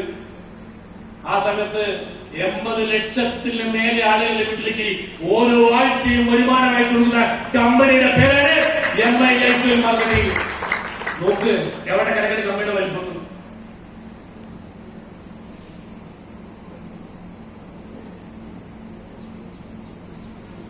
ഇനി ഈ കമ്പനി പ്രത്യേകത, LG നിങ്ങൾ കേട്ടിട്ടുണ്ടാവും. എല്ലാവരും അറിയാം. LG, സാംസങ് എല്ലാവരും കേട്ടിട്ടുണ്ടാവും. സോണി ഭയങ്കര ബ്രാൻഡാണ്. വേൾപൂൾ എല്ലാവർക്കും അറിയാം. ഹയർ കേട്ടിട്ടുണ്ട്, ആപ്പിളെ കേട്ടിട്ടുണ്ട്, നോക്കിയ എല്ലാവർക്കും അറിയാം. ഓപ്പോ അറിയാം, വിവോ അറിയാം, റിയൽമി അറിയാം, OnePlus അറിയാം, ഹോണ്ട അറിയാം, സുസുക്കി അറിയാം, സ്കോഡ അറിയാം, കിയ അറിയാം, ഹുണ്ടായി അറിയാം. ഈ പറഞ്ഞ എല്ലാ കമ്പനികളും വിദേശ കമ്പനികളാണ് സുഹൃത്തുക്കളെ. ആ സമയത്ത് MI Lifestyle Marketing ഇന്ത്യൻ കമ്പനിയാണ്. ഈ മണ്ണിലെ കമ്പനിയാണ്. നിങ്ങൾ ഈ പറഞ്ഞ നേരത്തെ കാണിച്ച് ഏത് നമ്മൾ ഉൽപ്പന്നം വാങ്ങിച്ചാൽ ലാഭം പോകുന്നത് അതൊരു രാജ്യത്തേക്കാണ്. ആ സമയത്ത് ഇവിടുത്തെ ഉൽപ്പന്നം വാങ്ങിക്കുമ്പോ ഇത് ലാഭവിഹിതം മുഴുവൻ ഈ രാജ്യത്ത് തന്നെ ഉണ്ടാവും. ഞാൻ നിങ്ങൾ പറഞ്ഞു അറിയാതെ AC വാങ്ങുമ്പോ ഈ കറങ്ങുന്ന മുഴുവൻ ഫാനുകളും ഞാൻ മനസ്സിലാക്കുന്നത് ചൈനയിലായിരിക്കും. കാരണം ഇപ്പോ കേരളത്തിലും ഇന്ത്യയിലും ഫാൻ ഉണ്ടാക്കിയിരിക്കുക. ചൈനയിൽ ഒരുമിച്ച് കണ്ടെയ്നറിൽ ഫാൻ ആക്കിയിട്ട് ഓരോ മൂലയും പേരില്ല. അവിടെ വെച്ചാൽ കൊണ്ടൻ, ഇവിടെ വെച്ചാൽ ആവൽസ്, ഇവിടെ വെച്ചാൽ ബജാജ്, അപ്പുറം വെച്ചാൽ ടൈറ്റൻ, ഇപ്പുറം വെച്ചാൽ പോളർ. കണ്ടെയ്നറിൽ സാധനങ്ങൾ പേരടിച്ചുകൊണ്ടിരിക്കുകയാണ്. അങ്ങനെയാണ് ഫാൻ കൊടുക്കുന്നത്. അങ്ങനെ ചൈനയിൽ കണ്ടെയ്നറിൽ ഫാൻ ഉണ്ടെന്നും AC ഉണ്ടെന്നും ടോയ്സ് ഉണ്ടെന്നും ഈ നാട് നിറച്ചാൽ ഇതിനൊരു ലാഭം പോകുന്നത് ചൈനയിലേക്കാണ്. ഇന്ത്യൻ പട്ടാളക്കാരനെ തോപ്പിച്ചുകൊണ്ടിരിക്കുന്ന ചൈനക്കാരന്റെ കയ്യിലേക്ക് അവർ ആയുധം വാങ്ങാനുള്ള പണം നമ്മളായി കൊടുക്കുന്നത് ശരിയല്ല. ഇപ്പോൾ അതിനൊന്നുള്ളൂ. ആ സമയത്തും നമുക്കെതിരെ സംസാരിച്ച രാജ്യം ചൈന. ഹലോ, ഞാന് രാജ്യദ്രോഹിയല്ലേ ചൈനദ്രോഹിയല്ലേ സംസാരിക്കുന്നത്? ഈ രാജ്യത്തിന് സംരക്ഷണം എന്നെ നിങ്ങളെ കൊടുക്കുന്നതിന് ഉറപ്പാണല്ലോ. നമ്മുടെ രാജ്യത്തിന് വേണ്ടി തോൽപ്പി കൊടുക്കുന്ന കയ്യിലേക്ക് നമ്മളെ ആയുധം വാങ്ങാനുള്ള പണം കൊടുക്കേണ്ട അഭിപ്രായം. ഹലോ, അത് മലപ്പുറത്ത് പണ്ടേ ഉണ്ടെന്ന് എനിക്കറിയാം. അതുകൊണ്ടാണല്ലോ ബ്രിട്ടീഷുകാർ ഇന്ത്യ ഭരിച്ച സമയത്ത് ബ്രിട്ടീഷുകാർ പഠിപ്പിച്ചുകൊണ്ട് മാത്രം ഇംഗ്ലീഷ് ഭാഷ ഞങ്ങൾ പഠിപ്പിക്കില്ല. ബ്രിട്ടീഷുകാരെ കൊണ്ട് ഒറ്റക്കാലം കൊണ്ട് ഞങ്ങൾ ട്രെയിനിങ് കയറുന്നു പറഞ്ഞ അന്നത്തെ മുസൽമാനുണ്ടല്ലോ, അവർ ദേശീയ ബോധം അതുകൊണ്ട് കയ്യിൽ കൊടുക്കുള്ളൂ. അപ്പോ ആ മലപ്പുറക്കാർക്ക് ഞാൻ പറഞ്ഞ അർത്ഥം മനസ്സിലാക്കുന്നതിൽ എനിക്ക് യാതൊരു തർക്കമില്ല. 100% ഇന്ത്യൻ കമ്പനിയാണ് ഈ കമ്പനി. ഇനി products products R useful and valuable. എല്ലാ ഉൽപ്പന്നങ്ങളും ആവശ്യമുള്ളതും മൂല്യമുള്ളതും. അവിടെ ആൾ വീണ്ടും വാങ്ങുന്നുണ്ട്. ചില കമ്പനികൾക്ക് 22,000 പാക്കേജ് 18,000 പാക്കേജ് കേട്ട് പല വീട്ടിലും സാധനം കൊടുത്ത് പോയിട്ടേ അവൻ എന്നോട് വിശ്വസിച്ച് പറഞ്ഞു. നടക്കുന്ന പ്രധാന സമയത്ത് അവൻ അങ്ങനെ കിട്ടിയ പാക്കേജ് അയച്ചു നോക്കി. എന്നിട്ട് മാർക്കറ്റ് റേറ്റ് വിലയിട്ട് കുട്ടി നോക്കിയപ്പോ ഒരു 6,000 ഉറുപ്പിക 8,000 ഉറുപ്പിക എല്ലാം കിട്ടിയിരുന്നു. എന്റെ പൊന്നാര അതിന്റെ എന്നോട് വേണ്ടാ എന്ന് പറഞ്ഞ ദൈവത്തിലുണ്ട്. നമ്മളെ ഊണ്ടിയിലേക്ക് തേച്ചിട്ടുണ്ടെങ്കിൽ പിന്നെ അവൻ ആ ഊണ്ടിയിലേക്ക് വാങ്ങൂ. നമ്മുടെ ഹെർബൽ പേസ്റ്റ് ഉപയോഗിച്ചിട്ടുണ്ടെങ്കിൽ പിന്നെ അവൻ അതേ വാങ്ങുള്ളൂ. നമ്മുടെ കവലപ്പാസ് ഉപയോഗിച്ചിട്ടുണ്ടെങ്കിൽ പിന്നെ അവൻ അതേ വാങ്ങൂ. നമ്മുടെ വിവേകം കുടിച്ചിട്ടുണ്ടെങ്കിൽ പിന്നെ അത് മാറ്റി കുടിക്കില്ല. ഒരു തവണ വാങ്ങിയാൽ വീണ്ടും വാങ്ങൂ. ഉൽപ്പന്നമാണ് കഴിയുന്നത്. പക്ഷെ എന്നിട്ടും നമ്മളാണ് ഉൽപ്പന്നം പോയില്ല. പടച്ചോനെ പ്രശ്നമാവൂ. ഹലോ, ധൈര്യമായി കൊടുക്കുന്നു. ഇതൊന്നും മരുന്നല്ല, വെല്ലസ് ഉൽപ്പന്നങ്ങളാ.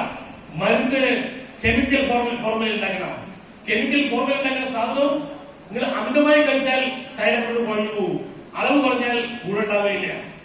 നമ്മുടെ അങ്ങനെയല്ല, നമ്മളുടെ വെല്ലസ് ഉൽപ്പന്നങ്ങളാ. അത് വൈറ്റമിൻസാണ്, വൈറ്റമിൻസും മിനറൽസും. അത് ശരീരത്തിൽ അധികം പോയാൽ മലത്തിലൂടെ മുത്തിലൂടെ പുറത്തു പോകും. അല്ല വേറെ സൈഡ് എഫക്ട് ഉണ്ടാവില്ല. എന്റെ അപ്പോ നമ്മുടെ സാധനം കഴിച്ച് എന്തൊക്കെയാ അനുഭവങ്ങൾ. ഞാൻ ഹെൽത്ത് ന്യൂസ് ഒരുപാട് കാലം വർക്ക് ചെയ്തതാണ്.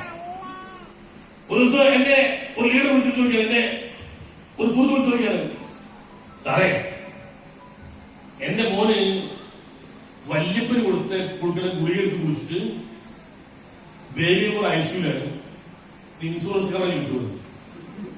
ഹലോ, വല്യപ്പന് കൊടുത്ത ഗുളിക എടുത്തിട്ട് ചെറിയ മോൻ പേരക്കുട്ടി 4 വയസ്സോ 5 വയസ്സോ കുട്ടിയിട്ട് കഴിച്ചിട്ട് വേഗം ഐസിയുലാണത്, അതിന് ഇൻഷുറൻസ് കിട്ടുമെന്ന ചോദ്യം. ഞാൻ ഹെൽത്ത് ഇൻഷുറൻസ് സെയിൽസ് മാനാ. അപ്പൊ ഞാൻ പറയുന്നത് കിട്ടും. അത് അപകടമായിട്ട് പരിഗണിക്കുക. ചെറിയ കുട്ടികൾ കഴിച്ചു കഴിഞ്ഞാൽ അപകടമായിട്ട് പരിഗണിക്കുക. വലിയൊരു 5 മിനിറ്റ് കഴിച്ചു കഴിഞ്ഞാൽ ആത്മഹത്യ സമയം കൊടുത്തു, അത് കിട്ടില്ല. ചെറിയ കുട്ടിയുടെ കാര്യം പറഞ്ഞത്.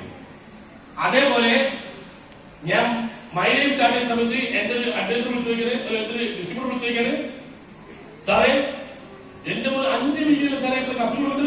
5 മില്യൺ സാറേ 100 മില്യൺ കുറിച്ച് എന്താ ചെയ്യാൻ പറ്റില്ല? വല്ല കുഴപ്പമുണ്ടോ? ഞാൻ ഇപ്പൊ വല്ല കുഴപ്പമുണ്ടോ? ഇപ്പൊ കുഴപ്പമില്ല, കച്ചവടം നടക്കുന്നത്. എന്നോ കച്ചവടം കുഴപ്പമൊന്നുമില്ല. 5 മില്യൺ ആവശ്യമുള്ളൂ. ബാക്കിയുള്ള മലത്തിലോ മുന്നിലോ പുറത്തേക്കോ കുറഞ്ഞു പോകുന്നില്ല.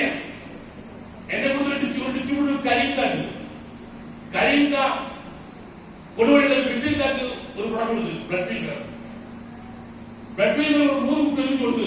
എന്നിട്ട് പറയേ ഇത് 2 നേരം വെച്ച് കൂടുതൽ 10 മില്ലി. പക്ഷെ ഈ 10 മില്ലിന്റെ കൃഷിക്കാർ കഴിയുന്നില്ല. 3 ദിവസം കേസ് എടുത്ത് ഉൾപ്പെടെ കരിമേ എന്റെ മരുന്ന് തീർന്ന്. അതെങ്ങനെ ഞങ്ങൾ 3 കുപ്പി എന്നല്ലേ? 3 കുപ്പി ഞാൻ കുടിച്ചു. എങ്ങനെ? 1 കുപ്പി 2 നേരം. കരിക്കാൻ വിറക്കണം.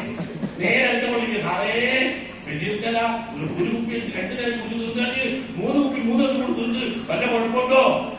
ഞാൻ പറഞ്ഞു ഇപ്പൊ വല്ല കുഴപ്പമുണ്ടോ? ഇപ്പൊ കുഴപ്പമൊന്നുമില്ല. കുഴപ്പമുണ്ടാവില്ല. ഹലോ, എന്റെ തുടക്കാലത്ത് ഒരു സുധീഷ് എന്ന് വിളിച്ചിട്ടുണ്ടെങ്കിൽ ഇപ്പൊ രാത്രി സാറേ രാത്രി 10:30 വിളിക്കുന്നത് വായുശ്ശേരി കസ്റ്റമർ സാറേ ഞാൻ വെൽഹാർഡ് കൊടുക്കുന്നു. എന്താ കുഴപ്പം?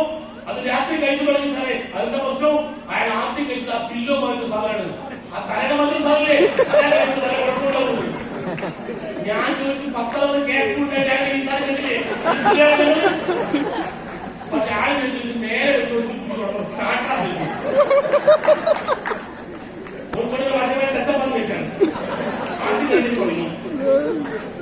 സുധീഷ് സാറേ വല്ലതും സംഭവിക്കോ? ഞാൻ ഒന്നും സംഭവിക്കില്ല. ഇതൊക്കെ നമ്മുടെ കമ്പനി പ്രതീക്ഷിക്കുന്നത്. പോകുമ്പോ അത് ഈർപ്പം മത്സരങ്ങളുടെ പ്രത്യേക സാൾട്ടാണ്. കാരണം അത് വെജിറ്റേറിയൻ ക്യാപ്സുളാണ്. ഇത്തിരി നിറഞ്ഞ 100% വെജിറ്റേറിയൻ ഇത്തിരി നിറഞ്ഞ അത് അട്ടു പോകും. അതില്ലാണ്ടിരിക്കാൻ വേണ്ടിയിട്ടാണ് അതിന് ഈ പൗച്ച് വിടുന്നത്. അതുകൊണ്ട് ആദ്യം വെച്ച് സ്റ്റാർട്ടായി തുടങ്ങാൻ വേണ്ടിയല്ല. എന്നെ കൊണ്ട് ഷാഹിദ് സാർ 3 ലാക്ക് ചമ്പിത്തായാലും കാലം വെട്ടാൻ കൊടുത്ത് പെട്രോൾ കഴിക്കാൻ കൊടുത്ത് ഒരാഴ്ച എനിക്ക് ഒരു ഒന്നാമത്തെ കുഴപ്പമായിട്ട് പറ്റില്ലേ? അതുകൊണ്ടാ അതായത് മറ്റേ കഴിക്കില്ലേ? മറ്റേ കഴിച്ചിട്ട് കൊണ്ടാ സൂപ്പ് കിട്ടുന്നത്. ഏത് ചമ്പിത്തല്? അപ്പൊ ആളുകളോ ചമ്പിത്തല് കഴിക്കാൻ പാടില്ല, അത് നീരുപോവാണ്. ആള് പറഞ്ഞു അത് കുടിച്ചാൽ മേലിക്കൈ വേദനയും കമ്പ്യൂട്ടേഴ്സിനെ കുറിച്ചോടുക്കും. ഇങ്ങനെ എന്തൊക്കെ അനുഭവങ്ങളാണ്. ഹലോ, നമ്മളെ എന്റെ കൂടുതൽ ഒരാൾക്ക് ഒരു കുട്ടിക്ക് വേർപ്പുനാഥൻ എന്ന് പറഞ്ഞാൽ പെറ്റുമ്പോ കണ്ടിക്ക് പോകണമല്ലേ അമ്പലാണ്. ഇത് രണ്ടാ കൊടുക്കേണ്ടത് ഒരു കുടിക്കില്ല. എന്നോട് ചോദിച്ചു, ഞാൻ പറയും ബ്ലഡ് ഫീൽഡ് കൊടുക്കുക, വേണമെങ്കിൽ മീൻ സൂപ്പ് ആവാം, അത്ര പറയാൻ നമ്മൾ അറിയാൻ എനിക്കുള്ളൂ. പക്ഷെ എന്റെ കുട്ടി വിഷയം ഒരു ഇല്ല. ഓൻ പറഞ്ഞ് കവലപ്രാസം ഉണ്ടാവുന്നു. കവലപ്രാസം കൊടുത്ത് 2 ആഴ്ച കഴിഞ്ഞ് ഉമ്മ വിളിച്ചാൽ എന്റെ മോനെ വേർപ്പുനാഥൻ കംപ്ലീറ്റ് മാറിയിട്ടാണ്. അപ്പോ വേർപ്പുനാഥത്തിന് കവലപ്രാസം കഴിച്ചാൽ മതി എന്നാണ് പുതിയത്. ഒരാൾക്ക് ഷെയിം ചെയ്താൽ ഭയങ്കര തോന്നില്ല, ഒരു രക്ഷയില്ല. സകലമായ സ്കിറ്റോപ്പിയ ഒരു മാറ്റവും ഇല്ല. അവസാനം അയാൾ ഷെയിം ചെയ്തതിനു ശേഷം നമ്മുടെ ഹെർബൽ ബേസ് തരും. ഒരാൾക്ക് വട്ടത്തൊടി ഈ ഞാൻ ഒരു രക്ഷയില്ല. സകലമായ സാധനം വെച്ച് അവസാനം മുണ്ടിലും വെച്ച് രക്ഷയില്ല, നോവലും വെച്ച് രക്ഷയില്ല. അവസാനം നമ്മുടെ ഹെർബൽ ബേസ് വെച്ചു. ഞാൻ പറഞ്ഞു വിരൽ കൊണ്ട് മാസം പല്ലിരിക്കാം, വിരൽ പേസ്റ്റ് എടുക്കുക, ആദ്യം പല്ലിരിക്കാം. എന്താ പറയുന്നതിന് മേലെ റിസൾട്ട് മലപ്പുറത്തല്ല, വയനാട്ടില് അത് മാനന്തവാടിക്ക് അപ്പുറം, കാട്ടിക്കുളത്തിനപ്പുറം ട്രൈബൽ വിഭാഗത്തിൽ വരുന്ന ഒരു ഫാമിലി കൊണ്ട് വിശ്വസിക്കുന്നത്. അപ്പൊ അവരെ കാര്യങ്ങൾ കരയുന്നുണ്ട്. അവിടുത്തെ ചിത്രകലാമത്സരത്തിന്റെ കഥ കണ്ടുപോയി. ഹലോ, വയനാട്ടിൽ വെച്ച് സ്കൂൾ കുട്ടികളുടെ ചിത്രകലാമത്സരത്തിന്റെ ഒരു മത്സരം നടന്നുകൊടുക്കുന്നു. ആ കുട്ടികളുടെ ചിത്രങ്ങൾ വന്ന് കണ്ടിട്ട് കാണികൾ മുഴുവനും ഞെട്ടിപ്പോയ ചിത്രം അങ്ങനെ ആ കാട്ടുകുട്ടി വന്ന് ഒരു ആദിവാസി കുട്ടി വരച്ചു വെച്ചു. അവർ വരച്ച ചിത്രം കറുത്ത് മെലിഞ്ഞ ഒരു ആദിവാസി കുട്ടി ഇത്ര എല്ലിച്ച ഒരു കരിമ്പൊക്കെ കഴിച്ചു ചെയ്യുന്ന ചിത്രമാണ്. വയനാടിന്റെ ദാരിദ്ര്യം അപ്പാടെ ഉച്ചകൊടുത്ത് മനസ്സിലാക്കി കണ്ടാൽ കണ്ടു പറയുന്ന തരത്തിലാണ് ആ ചിത്രം വരച്ചു വെച്ചത്. അങ്ങനെ കണ്ടവര് എന്ത് മനോഹരമായ ചിത്രം. ഈ കുട്ടിക്ക് എങ്ങനെ ഭാവന വന്നു എന്ന് ചിന്തിക്കുമ്പോ ജഡ്ജസ് പറഞ്ഞു ഇവനെ ഏകേടും ഫുൾ എ പ്ലസ്. അങ്ങനെ 1ാം സ്ഥാനം കിട്ടി. 1ാം സ്ഥാനം കിട്ടിയതിനു ശേഷം അവൾ പത്രത്തിൽ ചോദിച്ചു, അല്ല മോനെ, വയനാട്ടിൽ ദാരിദ്ര്യമുള്ള ഇങ്ങനെ വരച്ചെടുക്കുമ്പോ ഒരു കറുത്ത് വലിയ കുട്ടിയെ സെലക്ട് ചെയ്ത് എനിക്ക് മനസ്സിലായി. പക്ഷേ ഈ ഒരു കരിമ്പുന്നത് സെലക്ട് ചെയ്ത് ശ്രമിക്കുമ്പോൾ ഇത്രയും മെലിഞ്ഞ കരിമ്പുന്നത് സെലക്ട് ചെയ്യാൻ എങ്ങനെ മോനെ നിനക്ക് ഈ ഭാവന വന്നു?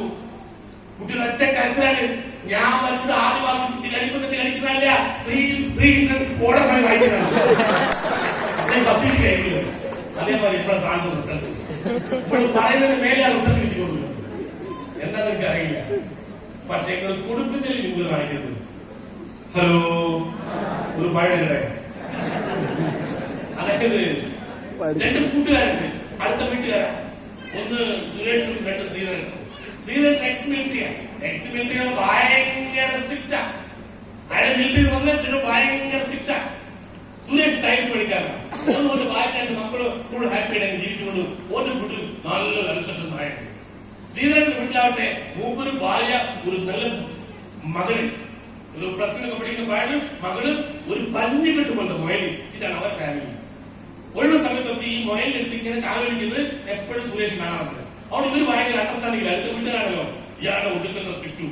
അവിടെ എപ്പോ ഒന്ന് കണ്ടു കഴിഞ്ഞ സുരേഷ് പെരുമാറുന്നു. എപ്പോ നായ കഴിച്ചിട്ടുണ്ടോ അപ്പൊ മൊയൽ കൂട്ടുകഴിഞ്ഞു, എപ്പോ മൊയൽ കൊടുത്തുണ്ടോ അപ്പൊ നായ കൂട്ടുകഴിഞ്ഞു, വല ചങ്ങലിലേക്ക്.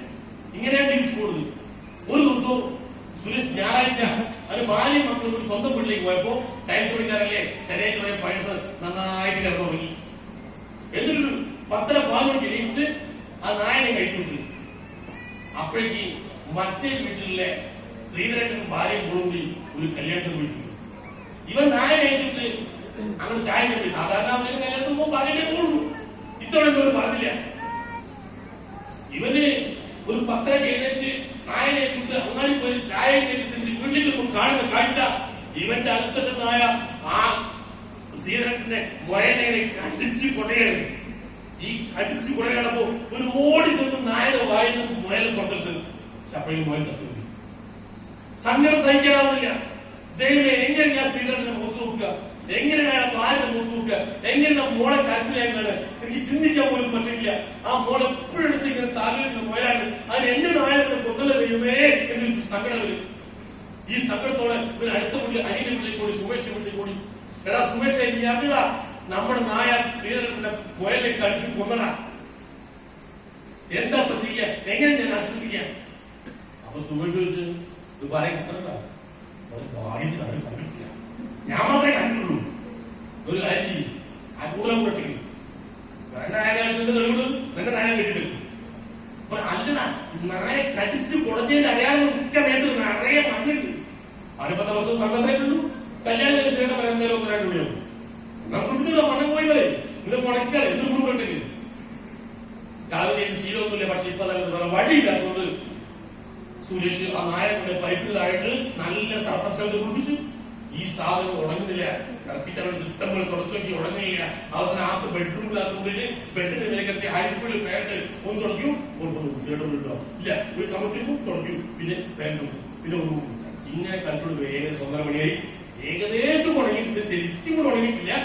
പക്ഷെ ഇനി കാക്കുന്ന സമയമില്ല. അവൻ പതുക്കെ ആ മുയലിൽ ആരും കാണാതെ സ്ത്രീയുടെ മുന്നിലെ ആ മുയലിൽ കൊണ്ടുവച്ച് ഇത് ഡോറോടെ ചാരി വെച്ച് വീട്ടിൽ വന്ന് പ്രാക്ടീസ് ചെയ്യാം. സ്ത്രീയുടെ ഒരു മുയലിനെ കാണും, അപ്പനെ വിളിക്കും, ഞാൻ അങ്ങോട്ട് ചോദിക്കും എന്താ സ്ത്രീയുടെ ചോദിക്കും. മുയലിനെ കുറിച്ച് ചോദിക്കാനേ പാടില്ല, ഒരു സംശയം പോകും. മുയൽ അക്ഷരം ഞാൻ മുണ്ടാൻ പാടില്ല, എനിക്ക് വീട്ടിൽ നിന്ന് അഭിനയിക്കുന്നു. സ്ത്രീയെ വിളിക്കുന്നു, ഞാൻ അങ്ങോട്ട് ചാടുന്നു, മുയലിനെ കുറിച്ച് ഞാൻ ചോദിക്കുകയേ ഇല്ല. അങ്ങനെ അഭിനയിച്ചോളൂ. പെട്ടെന്ന് സുരേഷേ ഒറ്റ പിടി. പിന്നെ ഒരു ചാട്ടത്തിന് കോളേജിൽ കണ്ടാത്തോളൂ മുറ്റത്ത് എന്ത് പറ്റി സ്ത്രീയുടെ എന്ത് പറ്റി മുയൽ എന്ത് പറ്റി ചോദിക്കൂല 100 മിനിറ്റ് ആവശ്യമില്ല. ചാട്ടം കൊണ്ടുപോയി പോയി. അപ്പൊ തന്നെ പണി പാടി. അപ്പൊ സ്ത്രീയുടെ പറയുന്നത്, എടാ മുയൽ ചത്താക്കടാ പ്രശ്നം. എന്ത് പ്രശ്നം? ഞാൻ ചോദിച്ചെന്താ മുയൽ എന്ത് പറ്റുന്നല്ലേ അത് പറയുന്നത്. മുയൽ ചത്താക്കടാ പ്രശ്നം. ഇത് രാവിലെ തന്നെ ഞാനും ഭാര്യയും കല്യാണത്തിന് പോകുന്നതിന് മുമ്പ് ആ മഞ്ഞൾ കൊത്താൻ തേച്ചു. അത് കൊത്താൻ വരുമ്പോ മോള് ആ മുയൽ കൊടുത്തു. അവിടെ മഞ്ഞൾ കൊത്തിക്കൊണ്ടിരിക്കുന്ന സമയത്ത് ആ തെങ്ങിന്റെ മുകളിൽ തേങ്ങ ഒഴിക്കാൻ മുയൽ ചത്തത്. പക്ഷെ അതല്ല എന്റെ പ്രശ്നം. ഞാൻ പോകുന്നതിന് മുമ്പ് കുളിച്ചു കുളിപ്പോയ മുയലെ ഏതോ ഒരു തെണ്ടി കുളിപ്പിച്ച് കൊണ്ടുപോകാൻ അതോ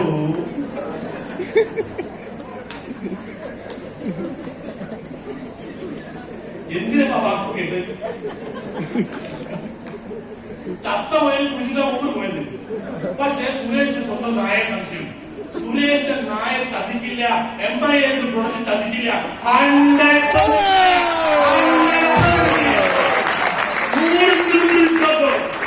അത് ചതിക്കില്ല, ചതിച്ചിട്ടില്ല. പ്രിയ സുഹൃത്തുക്കളെ, ഏകദേശം ഒരു 150-200 കോടി ഉൽപ്പന്നങ്ങൾ വിറ്റ കൈ ഇന്ന് വരെ ചതിച്ചിട്ടില്ല.